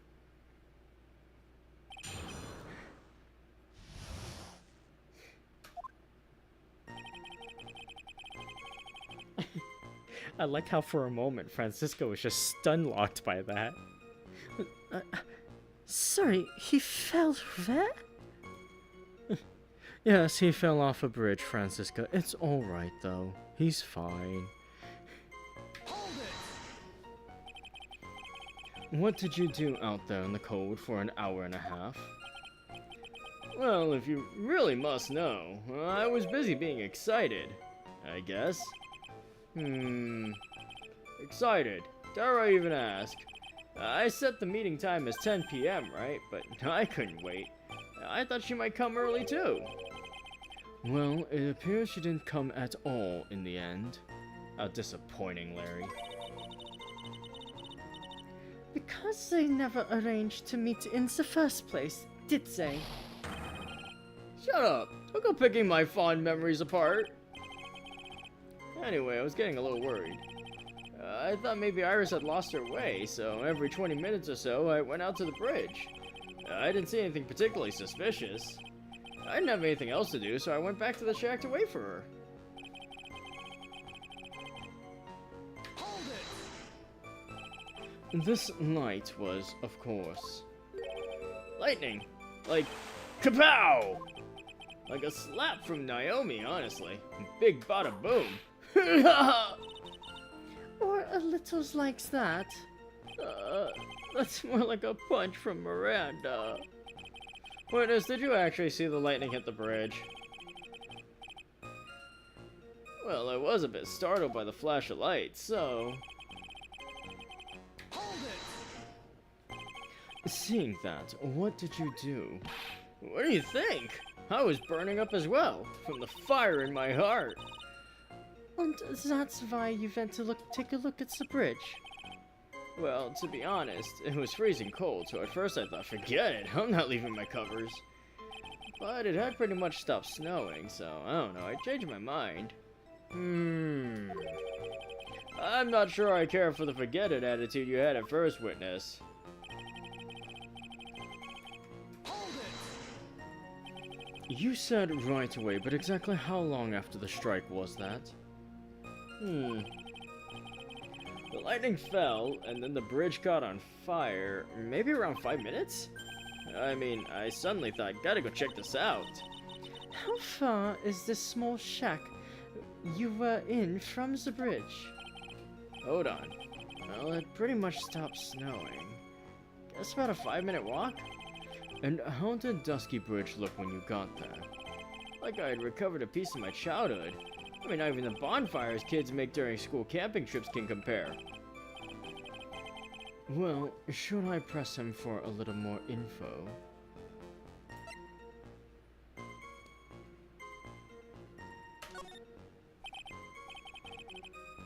Larry, let me ask you one thing. What is it, Edgy? What's with the serious face? Why didn't you call anyone? Huh? What do you mean? Normally, when faced with a towering inferno, one would try and tell someone. There's a public phone right by Dusky Bridge, correct? Well, of course I thought of doing that. So then, let's hear why you didn't. Huh? Yeah, okay, my reason... It isn't that I didn't try to tell anyone, I just didn't have time to, okay?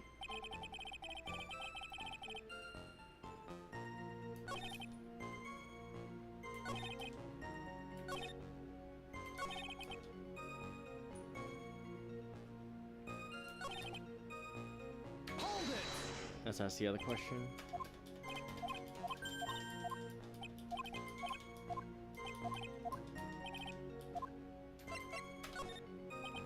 So you suddenly thought to check out the bridge. Does this mean that you initially had no intention of doing so? Well, yeah, I guess it does. It was really cold. I didn't really want to go out there. If that's the case, why did you change your mind? I would like to hear your reasoning.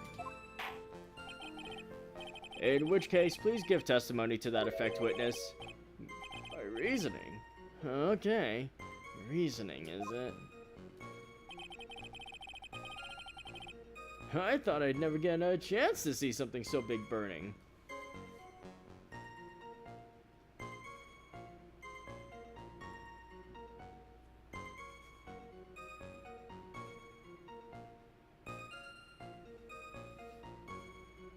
Hold it!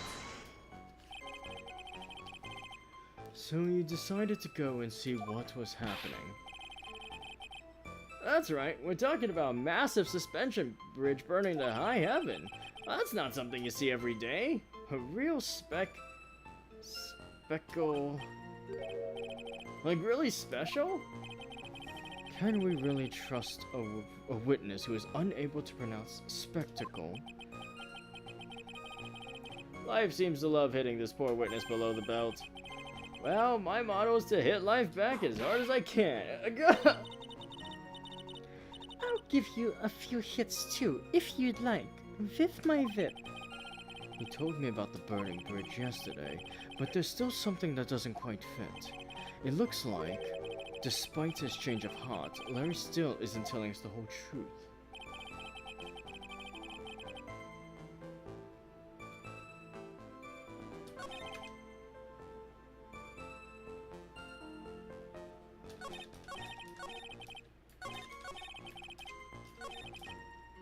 Hold it!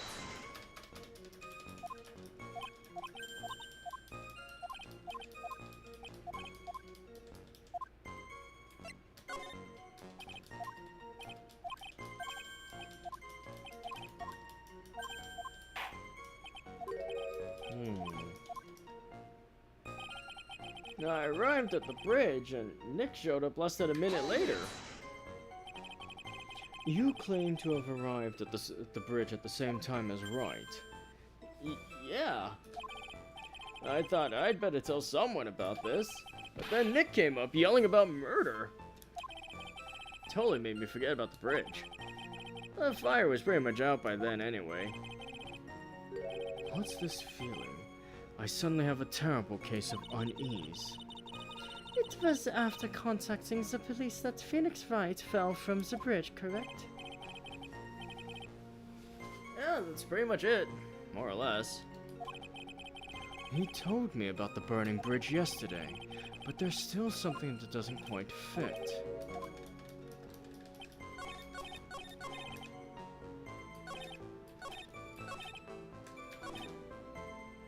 About 10:30.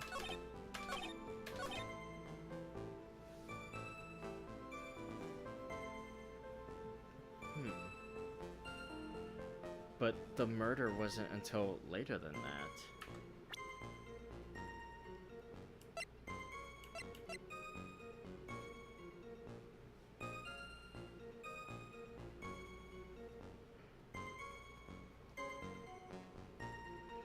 And also...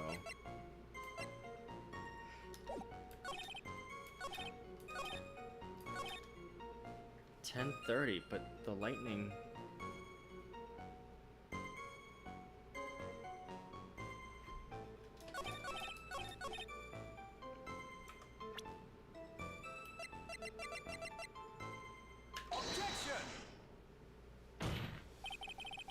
your very existence being a contradiction, I'm not sure if you can grasp this or not. What the hey, Edgy? You make me sound like some sort of alien. But your testimony is conclusively contradictory. The problem here is time. I've never been the best timekeeper, you know. 3 minutes after Billy leaves on foot, you follow him on your bicycle. How long does it take for you to catch up with him? Terrible at those. This is much more simple. You saw the lightning strike Dusky Bridge, and immediately went to see what had happened. Is this correct? Well, I wasted about 5 minutes first, but more or less. I have the weather data from the night of the murder here.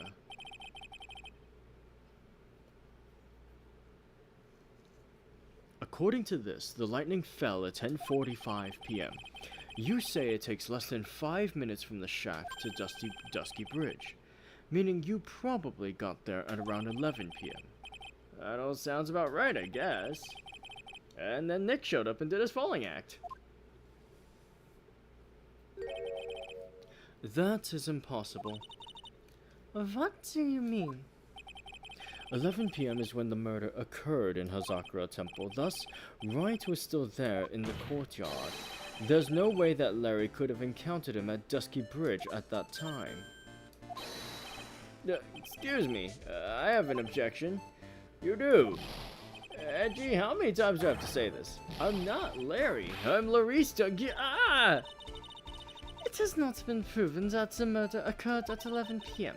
The sister only said around 11. In which case, it could have been earlier than that. Watch your footing there, Miss Francisca Von Karma. The slope ahead is slippery. For there's still no way that Wright could have been at Dusky Bridge at 11 p.m. And why not? It is clearly written here in the weather data report. It took around 30 minutes for the bridge to burn out. Therefore, the bridge must have been burning until at least 11:15 p.m. Which means what exactly?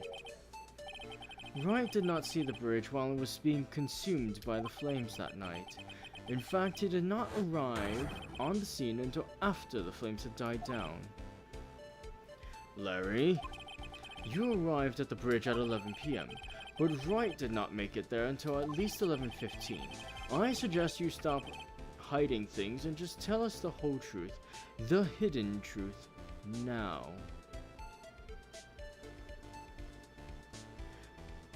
Now then, what happened during these missing 15 minutes? I feel like I just got brutally woken up by toilet splashback. I guess I was still sleeping after all. Pinch me. Order, order! So, there was a missing 15 minutes prior to meeting Phoenix Wright. I hardly see that as much of a problem. Yeah, not much of a problem at all. Really? The bridge is burning before your eyes, and there's a phone right next to it. Why then did you not report the accident? Yes, witness, why didn't you? Were you there simply to watch the bridge burn? And therein lies the problem. For even after the bridge had burnt out, he was still there. Staring into space, this witness didn't even attempt to fulfill his civic duty. Is that what it sounds like? But this is Larry we're talking about, and even he is incapable of being so stupid. Which means there has to be a reason for his inaction. Gee, I think it's about time I got serious with you, dude. Just as I thought, you've been playing with us all this time. Listen, I'm gonna tell you everything. You sure you want to hear it all? Yes. I may really say it this time. Then say it. Alright, well, I have a terribly bad feeling about this, however. Let's have the witness finally give us the whole truth. Now, for this 15-minute gap, what were you doing, witness?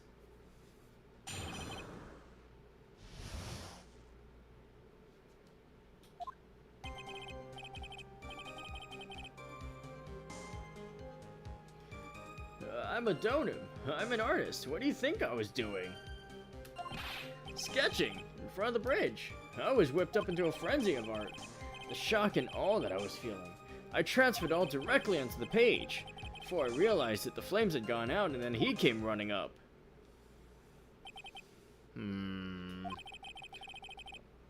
I suppose artists can be strange folk. That's right.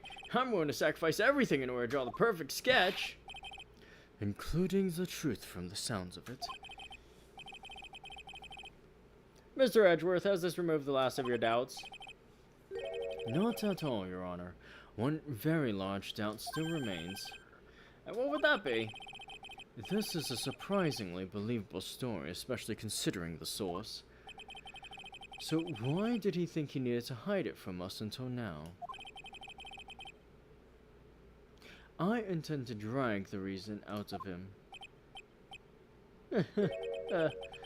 You'll regret this, Edgy.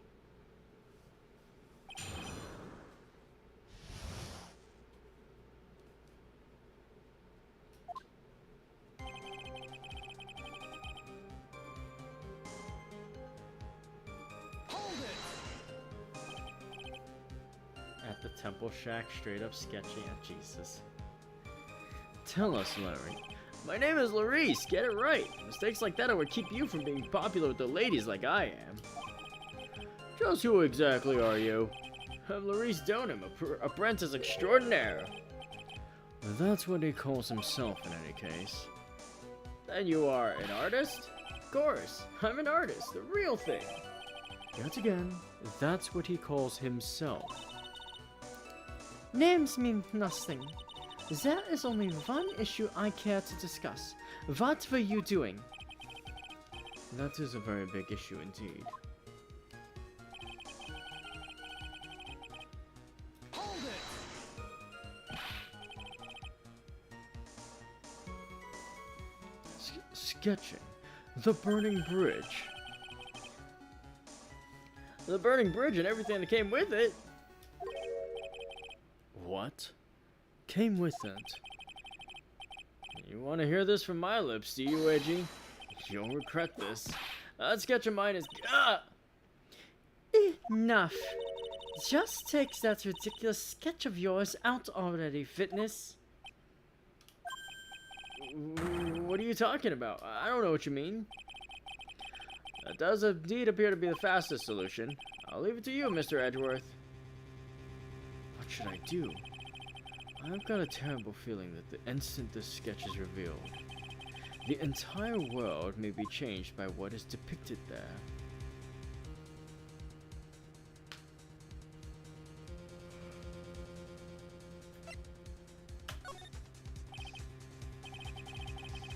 Larry, I wonder if you could show us your sketch, please? Well. Even I could never imagine it turn out like this. Imagined what? Larice Donham's debut would take place here today like this. Ouch. Show it now. Okay, but steel yourselves. This is the world of Larice Donham.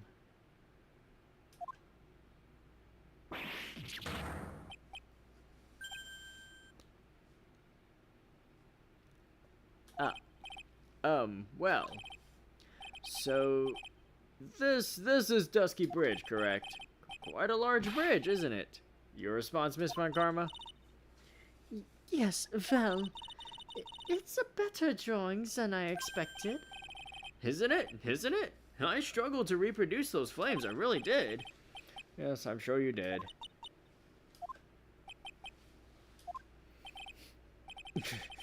This is going to get ugly. No one has the courage to bring it up, it seems. This mysterious flying object. Larry. What? The burning bridge is fine, but what is that unfortunate looking figure? Ah, you spotted that. Thought you might.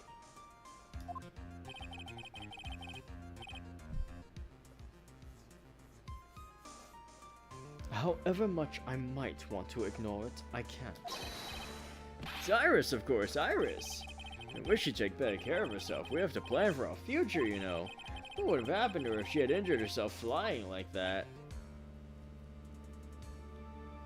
What?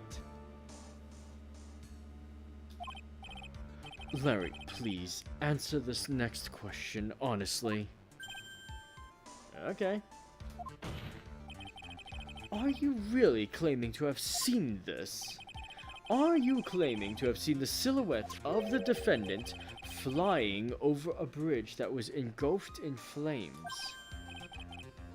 Yep, that's what I saw. That's why I drew it. I'm an artist. A real artist. You...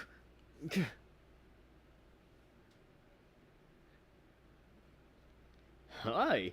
The girl, she's really high up in this picture.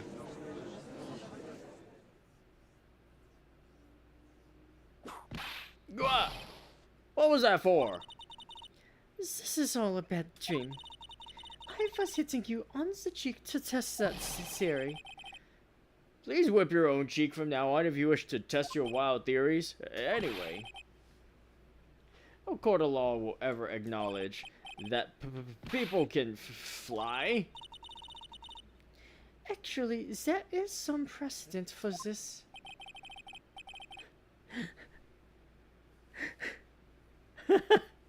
Okay, that's the most hilarious way to reference Turnabout Big Top ever. Bullshit, people can't fly. Actually... She was flying pretty high, my sweet Iris. She was about 30 feet above the bridge at least. It was really something to see. This has to be some kind of mistake. Mr. Edgeworth, please bring the witness back down to earth. What? Me? This witness is your friend, is he not? Accessory to foolishness. Miles Edgeworth. Let us get back to the cross-examination by force if necessary. Mr. Edgeworth, I expect you to expose the obvious contradiction here. Yes, Your Honor. Looks like I've got another reason to remember this moron. Well, what'd you think of my debut piece? Get that thing away from me. Horrible sketch of what he saw. Amazing.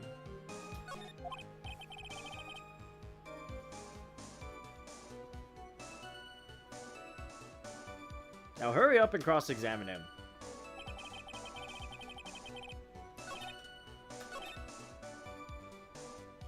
I saw Iris flying, her white hood fluttering.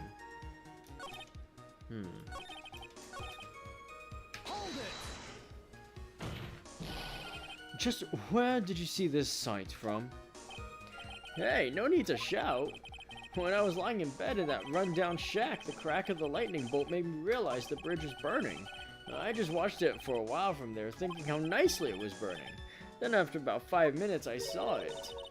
Is the defendant flying? That's right. That's why I decided to go to the bridge. I see, that all makes sense. Aside from the sketch itself. Yes, this sketch doesn't make any sense. I just need to convince the artist that his work is ludicrous. Hold it! You transferred everything directly onto the page, and that is this sketch here. Yep, sensational, isn't it? Or should that be scandalous? It put my mind at ease anyway. It did. That's right. The reason she didn't come to me even though I waited for her was because she was trapped on the other side of the bridge.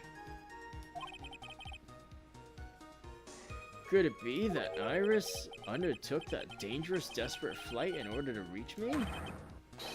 That's gotta be it. Alright, kill me. Nice. Ouch. Continue, please. Hold it!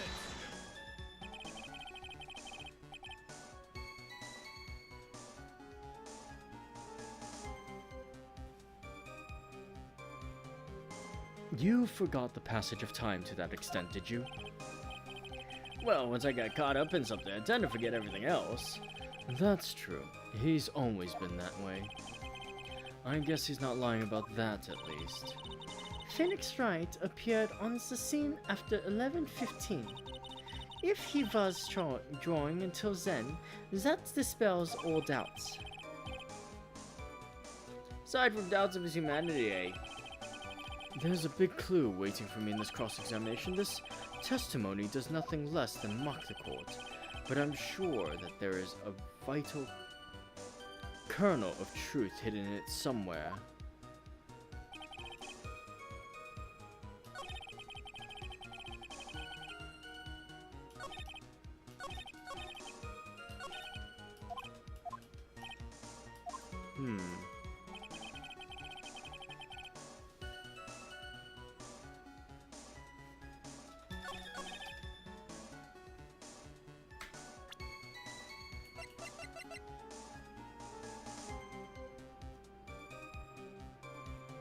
Objection! Can't have seen the hood. Larry, what did you really see that night? Not that I particularly care. In your position, that's just being irresponsible. I drew exactly what I saw. I'll give you a whole $1, it's the truth. If that is truly the case, then there is one thing we can say for certain. What might that be? That the person who flew over the bridge could not have been the defendant, Iris. What? What do you mean? I don't understand. A foolhardy folly of a foolish statement by an equally foolishly foolhardy fool. How exactly can you make this claim? Tell us, Larry. According to this picture, the individual whom you say you saw was wearing a hood, correct? Of course she was. That rundown shack is quite a long way from the bridge. The hood is what told me that this floating angel is my Iris. The hood is my darling Iris, and Iris is my darling hood. Ah!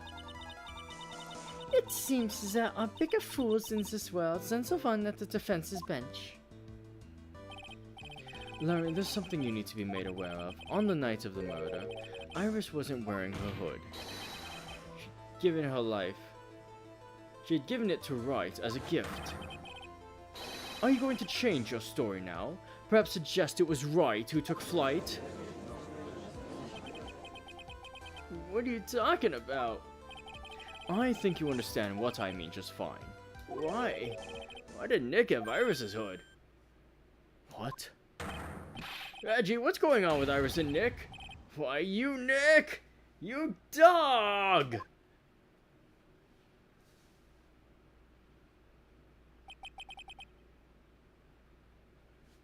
I do believe that this unbelievably mysterious sketch is destined to disappear, discredited, and discarded straight into the garbage.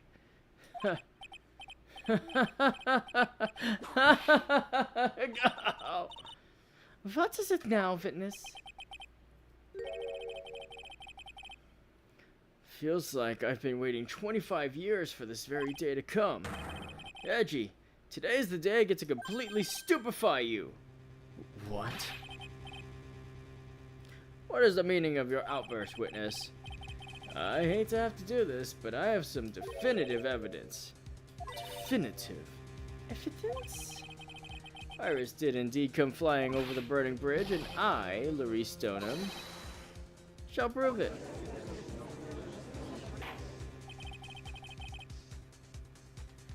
Didn't expect to ask this again, but we shall be needing your testimony once again. Tell us anything you know concerning the defendant as depicted in the sketch, and show us your evidence that this nightmare is actually a reality. Okay, I hope you're ready, Edgy, because I'm gonna feed you a whopping serving of pain. You've been serving us a whopping serving of pain this whole time. Trust us.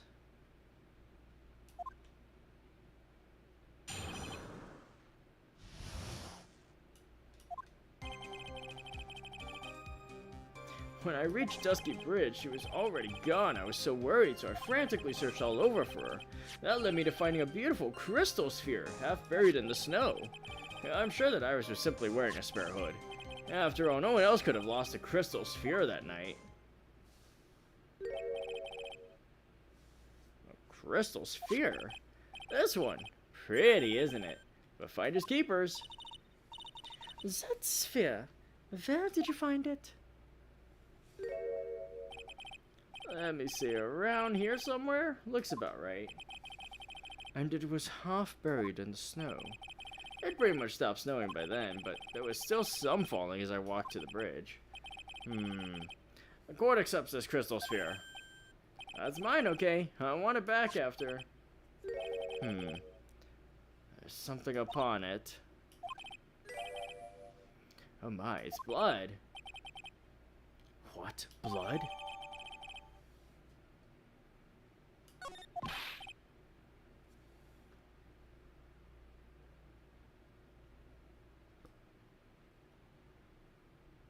That's not the thing missing on Elisa's staff, right? I think it is. Especially because it's all blood covered. You ready, Edgy? By tomorrow morning you'll be calling me Master Larry. Yeah, I like the sound of that. No one's gonna push me around anymore. Didn't you want to be called Laurie Stoneham only a few minutes ago?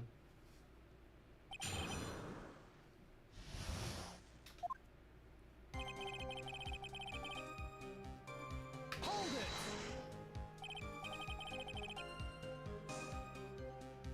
So, you went to the burning bridge.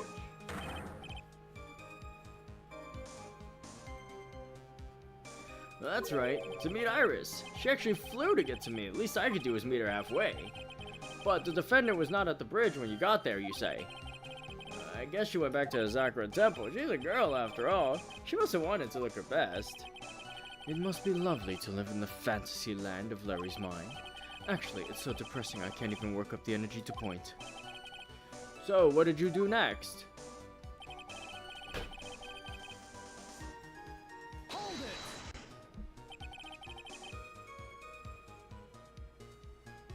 So, you searched all over for her?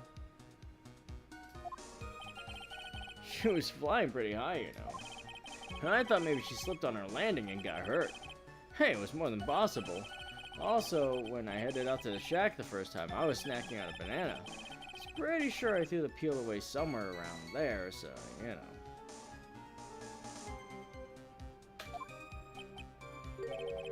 Can one guy really be this stupid? So, did you find any signs of her so-called landing? I don't really remember. I kept on falling over myself and kind of lost it for a while there. You fell on yourself? Yeah, the snow was deep and there was even a banana peel out there. Yep, they're stupid, and then there's Larry Butts. The short of it is that you didn't find any signs of her landing, correct? What happened next? Hold it!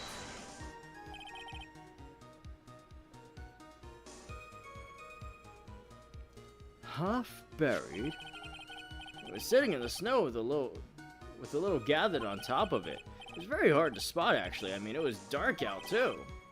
I'm impressed. You did well to find it.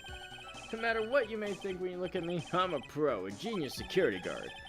I used a pen light I borrowed from my company to help in my search, and it sparkled really brightly as if saying, "Here I am" to me. It does indeed look very much like the crystal sphere on Iris's hood. But need I remind you that she was not wearing her hood that night?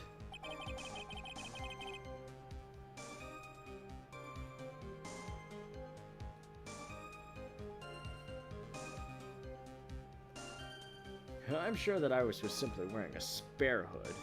Hold it! Each nun is assigned their own hood, and they're assigned only one. I don't know anything about that, okay? And Iris is special, right, dude? Even if she did steal a spare hood, I'd forgive her. This is getting us nowhere. Our destination for the day, it seems. However, this crystal sphere was found near the bridge. That is a fact. If it didn't come from a hood, where could it have come from? That is the question I aim to answer.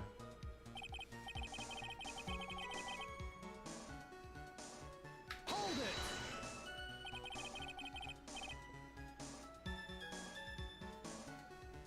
it! Let me confirm this one last time, Larry. The reasons you thought this was Iris are the hood and this crystal sphere, correct? That's right, my gut is never wrong. I met that old bikini the next morning, and here her crystal sphere was still here, safe and sound. Indeed. She was wearing it in this very room earlier today.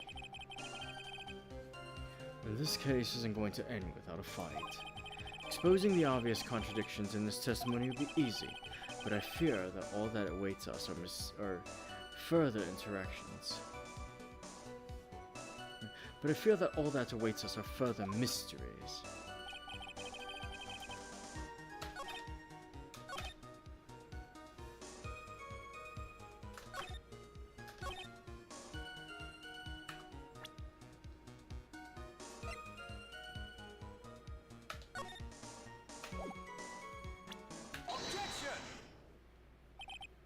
Larry, that night, there was someone who lost a crystal sphere. There was? Who? Who was this stupid idiot? Miss Elise Donham, the mentor to a stupid idiot. The victim?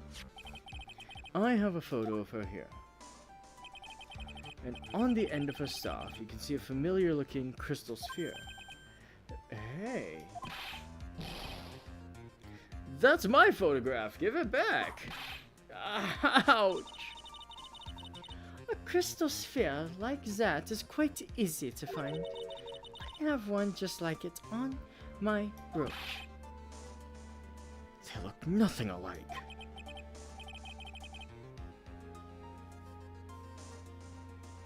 In any case, please take a look at this.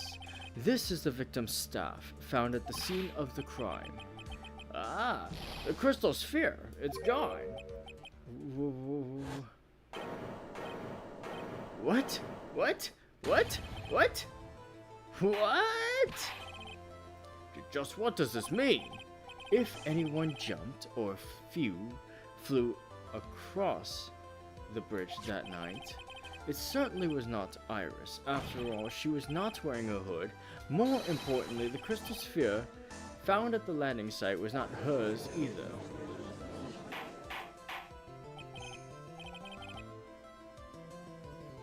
That means the one who flew and dropped the sphere was the victim, Miss Elise Donham?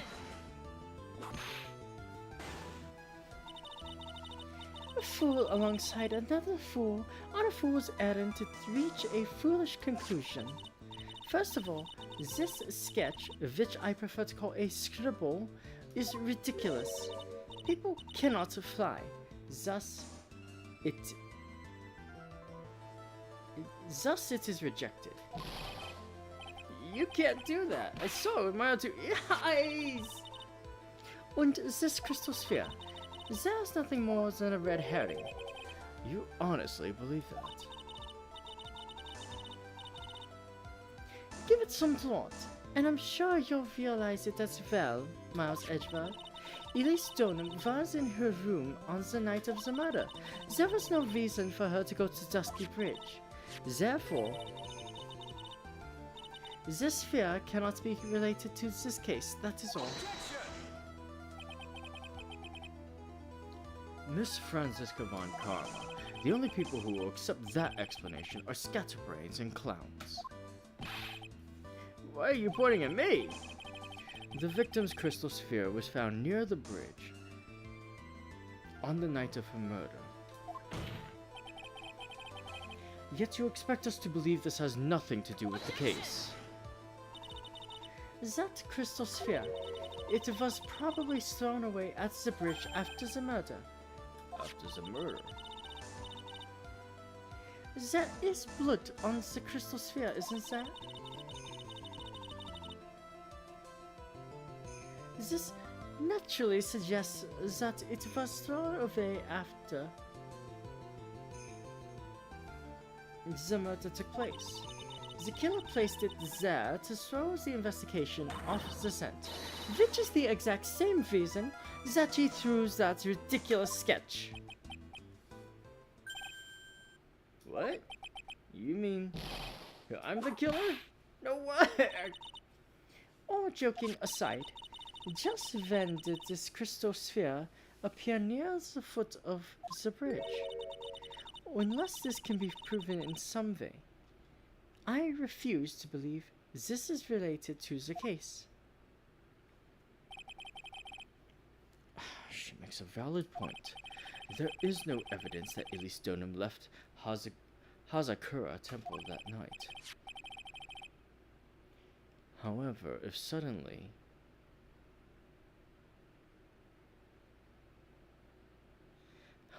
somehow this crystal sphere can be proven to have been dropped before the victim was killed, then this case is going to transform into something else entirely. Your response, Mr. Edgeworth. I want your final opinion on the disposition of this crystal sphere.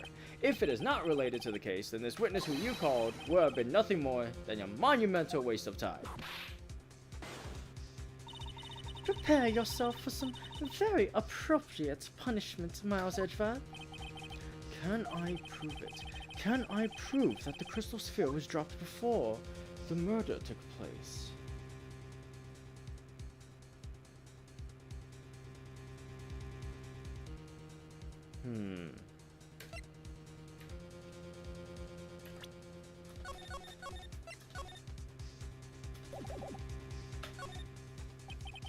No matter how I look at it, it's not possible.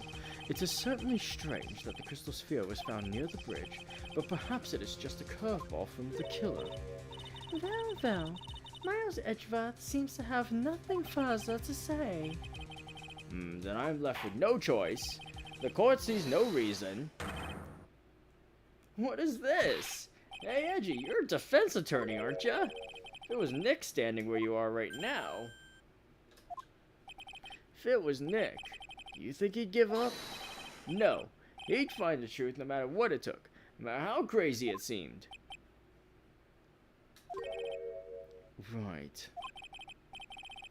At this moment, I'm standing where you should be. Which means there's only one thing to do. Think like you. Your Honor, allow me to prove something to you. I will prove that this crystal sphere is a vital link to solving this case. You'll do what? That look in your eyes. You remind me of Phoenix Wright when he is cornered. That should come as no surprise, because right now I am Phoenix Wright, and I'm indeed cornered. I order you to present your evidence, Mr. Edgeworth. Evidence that proves that the crystal sphere was indeed dropped before the murder.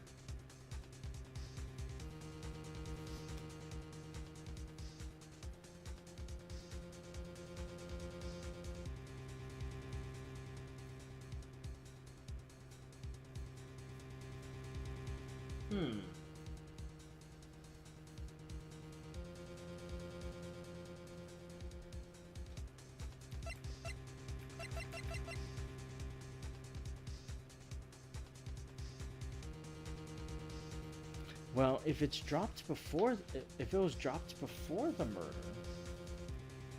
it was half covered in snow, which had stopped by the time of the murder. Take that! This crystal sphere, it was half buried in the snow, correct? That's right. If it hadn't stopped snowing, it would have been game over. The snow would have totally covered it. That's all I needed to hear from you, Larry. Your testimony makes one thing quite clear. What? When the crystal sphere was dropped, it was snowing, even if it was ever so slightly. Snowing? On the other hand, let us look at the scene of the murderer. As proven earlier today, there is no snow on the victim's body. Oh. Therefore, the crystal sphere must have been dropped before the murder. What? Order! Order! Order! On the night of the murder, the victim did indeed go to Dusky Bridge. On there, something occurred that caused the staff's crystal sphere to come loose. What could that have been? This sphere, there's some blood on it, isn't there? Allow me to raise a certain possibility at this junction. The real crime scene was near the foot of Dusky Bridge. The murder didn't take place in the Hazakura Temple courtyard? Only a fool would suggest such a foolish piece of absolute foolishness. Just who is the fool, and which part is so foolish, Miss Von Karma? Have you been paying any attention this whole time, Miles Edgeworth? The sister saw everything. She saw the victim being killed by the defendant in the Hazakura Temple courtyard. That's not exactly true now, is it? To put it more precisely, what she saw was the murder weapon being removed from the victim's body. That's the same thing! No, it isn't. You said it yourself. Very little blood is actually lost at the moment of a blade's insertion. If you want to talk about when the most blood was be lost from a body, that would be when the blade is removed. If that statement is the truth, then Dusky Bridge could very easily be the scene of the murder. The murder weapon was not removed. Thus, there was no bleeding. You are forgetting one vital thing, Miles Edgeworth. Elise's Donum's body was found in Hazakura Temple. On foot, it takes 15 minutes to travel from Dusky Bridge to Hazakura Temple. You mean to suggest someone carried the body all that way? I've made it this far. The only place this could be at the end. I just need to prove that my version of the events is also perfectly plausible. If the defense is ready, the court would like to have an explanation. Please show us the method by which the victim's body was carried to Hazakura Temple.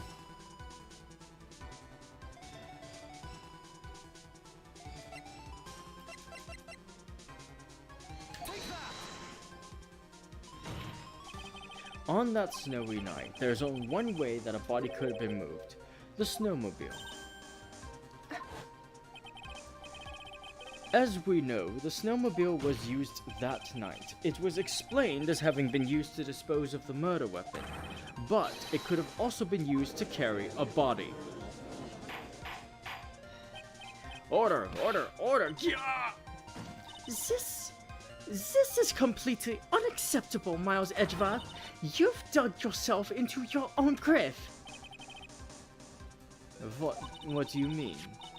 The only one who could have used the snowmobile was the defendant. She's the one who moves the body. Doesn't that put the final nail in your coffin? You're too late, Franziska von Karma, and in fact, the defense has proven something else entirely. We have shown that this case requires further investigation. What? Where was the victim, Elise Donum, really killed? If her body was moved, whatever for? And finally, just what does this image mean? Do you even need to think about that? Such a creature could never see the truth, let alone describe it. This witness certainly sits on one of the lowest possible branches of humanity. However, he would never utter a lie that could hurt a girl with whom he is enamored. He drew this, so it is something that actually happened. The defense stands firm on this point. Edgy. Thank you. That settles it then. I cannot give a verdict under these circumstances.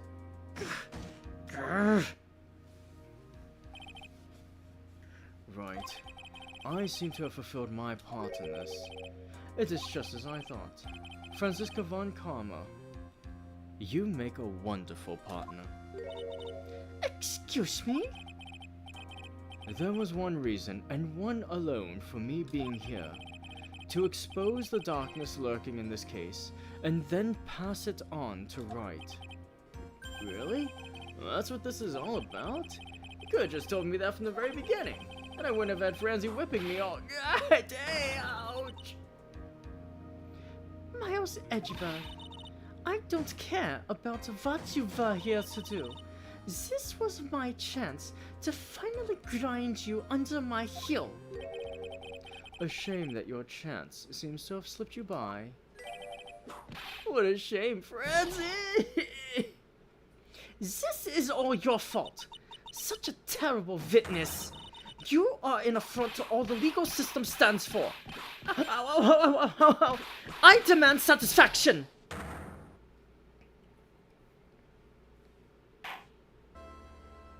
I think he's dead.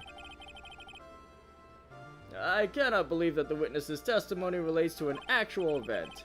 However, there has to be some sort of answer for the questions it raises. Have his words here today been the truth or lies?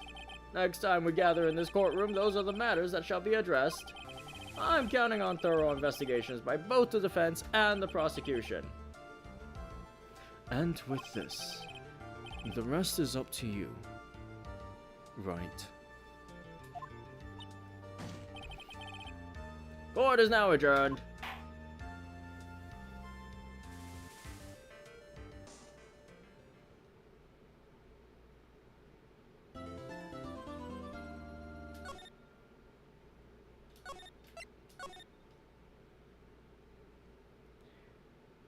Whew. That was a pretty lengthy trial section. I want to see how possible it is to do the investigation follow-up, because that way I could possibly, maybe, do the final trial tomorrow.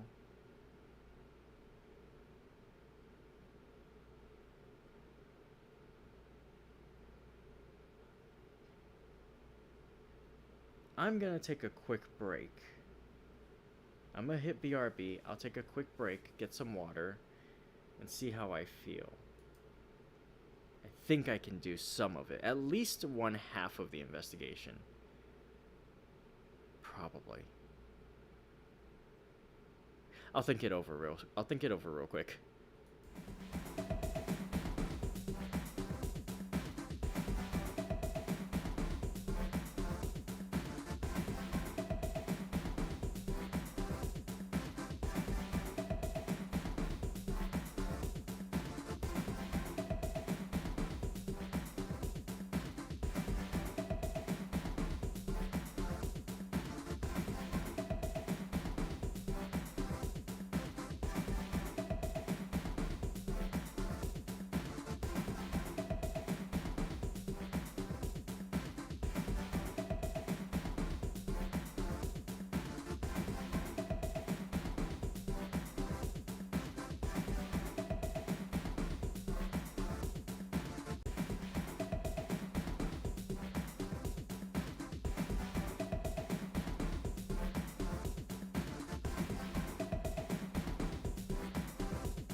Okay, everyone, we're back. Sorry about that. On top of thinking and getting my water, I also just really had to think about what I want to do with this, and as much as I think I could do the investigation part in this stream, we are running on the customary about 3 hours that each section usually has. And I don't know if it would be too long for you guys.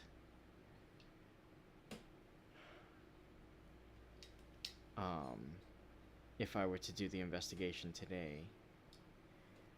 Which does mean that I might have to push back the conclusion of this case to next week. Man, which kind of kills me a little bit. I'm so excited to like get there with you guys, but maybe I should just relax on rushing it. This was a good story part. Got to play as Edgeworth, as a defense attorney. Got to see Franziska come back. Got to see Franziska kill Larry. All in all, a good time was had.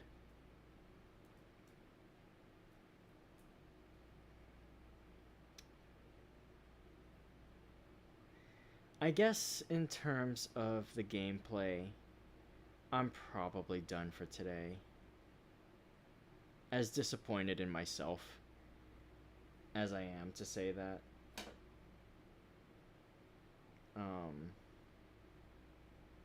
I think I'm done for today. I will do the investigation tomorrow. And then we will do the trial.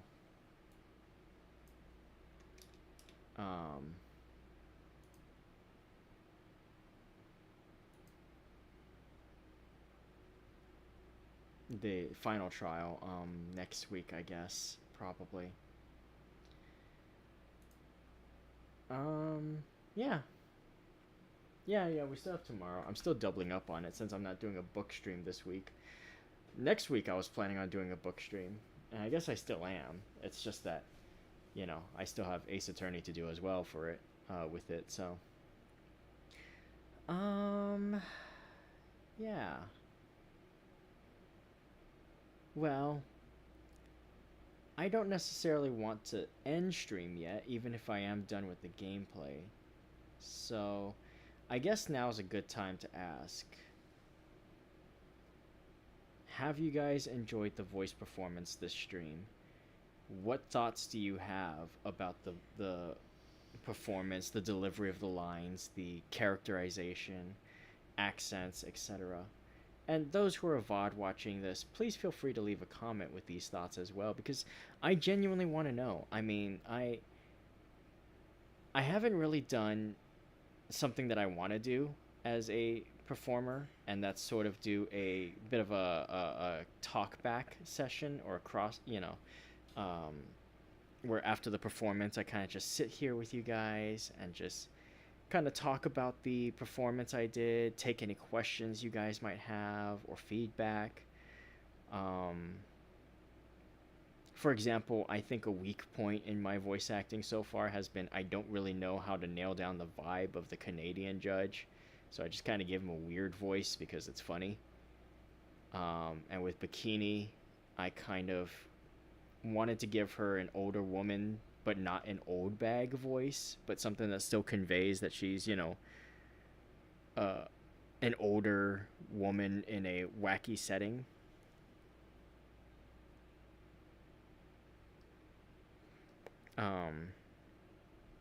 I think my friend Ziska voice is still intact from when I voiced her in Justice for All. It's been a whole game since we last saw her, so getting that accent work back was a little bit I hope I nailed it as much as I wanted to. Because again, like nowhere in there is it explicitly in her like character design that she has a German accent. I just gave her that because I wanted to have fun with it and give a little color to the vocal performance. I think I was still able to do it.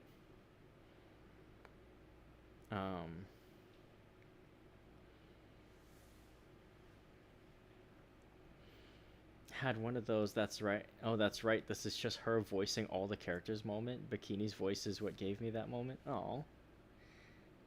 That makes me happy.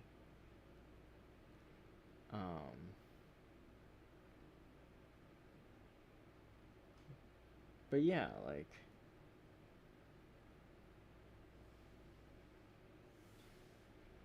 yeah, if you guys have any sort of feedback or even issues you might have with the voicing that I do, like if you have, you know, if you're like, oh, I don't like this particular performance, it's not necessarily going to change what I do, because it's always going to be my vibes first and foremost for the character. But I just want to know what you guys are thinking with, you know, how you guys receive these performances and stuff like that. It's just my own curiosity, you know.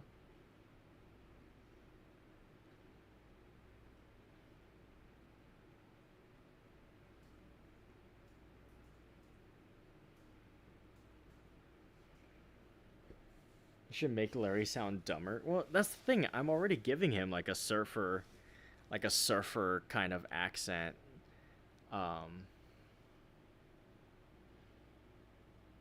You can tell Edgy and Franzi grew up together.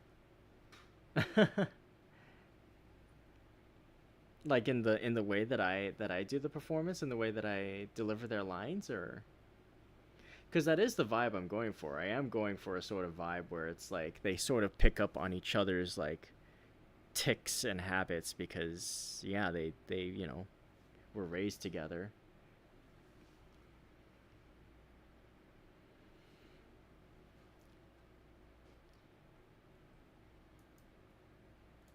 Um,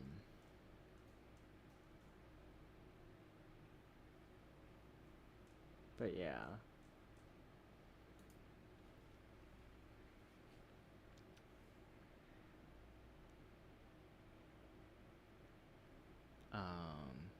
This was also for me at least, a good. This was a good way for me to approach Edgeworth from a more protagonist kind of style.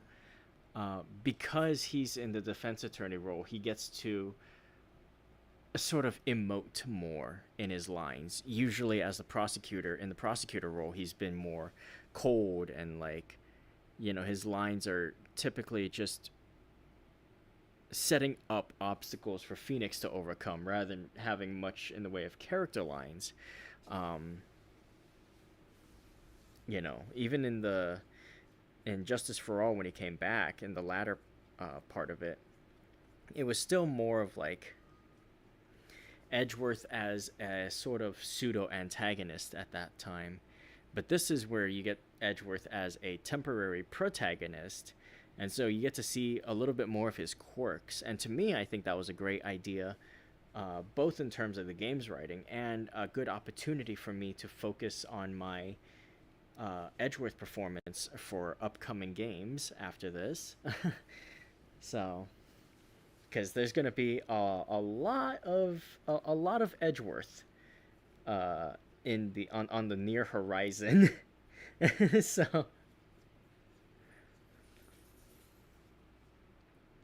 So if you guys like my Edgeworth now, then we're on a good track. We're in good hands. If you guys don't like my Edgeworth right now, I'm kind of scared because that sets the tone and the bar for what's coming, and I'm gonna have to make some adjustments real quick if the overall consensus is that y'all don't like it. I don't know if the accent's working or not. I love the banter with Gumshoe when investigating. Yeah, that was good. More like if murdering Gumshoe with words. Verbal evisceration.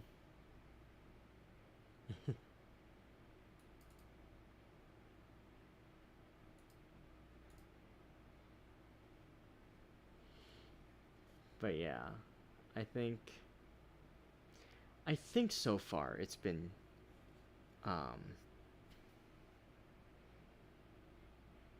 going pretty well. So I know at this point I'm literally just rambling out loud about my own performance and like stuff like that, but it's good to look back on it every now and again. And I should try to do this more often in the Ace Attorney streams and any of the one person one woman dubbing singular performance kind of streams, because I do want your guys' opinions on the way I do these. But yeah, I don't know. Let's see. Tomorrow, another double stream day. I'll be doing more Avatar Legends in the morning, more Ace Attorney in the afternoon. We will do the investigation portion. It probably will not be short enough for me to justify wanting to finish the case in the same day. So I should probably just make peace with that idea and just get ready to do that next week. But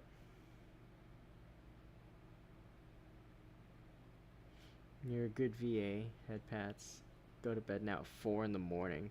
Good lord. Thank you so much, Army, for sticking around for all that time. You're a real trooper. Thank you. I will be back tomorrow with more of this for about as long. So try not to kill your sleep schedule too badly. These are VODed. You'll see them there. So I have had 4 hours of sleep. Good lord. Go get some rest, Army. Thank you so much for being here, but get some rest. Have to wake up in 4 hours. Oh goodness. Sleep well then, and take care. But yeah, that's as good a sign as any. I guess just looking back on my performance so far, it's just a good way of keeping myself in check and just kind of getting audience feedback from you guys, because I want your honest opinions and stuff, and I at least want to know what's working and what's not. So yeah. But next time, tomorrow, I think we take the reins back as Phoenix for the rest of the case. So there's that. And yeah. Okay. Yeah. See you guys tomorrow.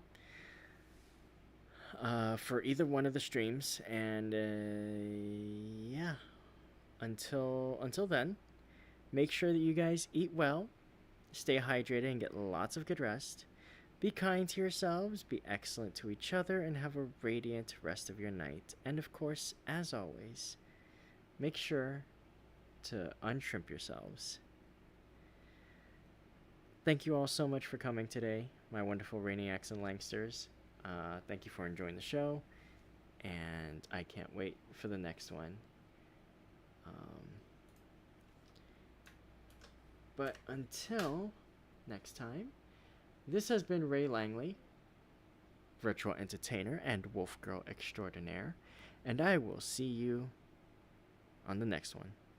Take care, everyone. Bye-bye.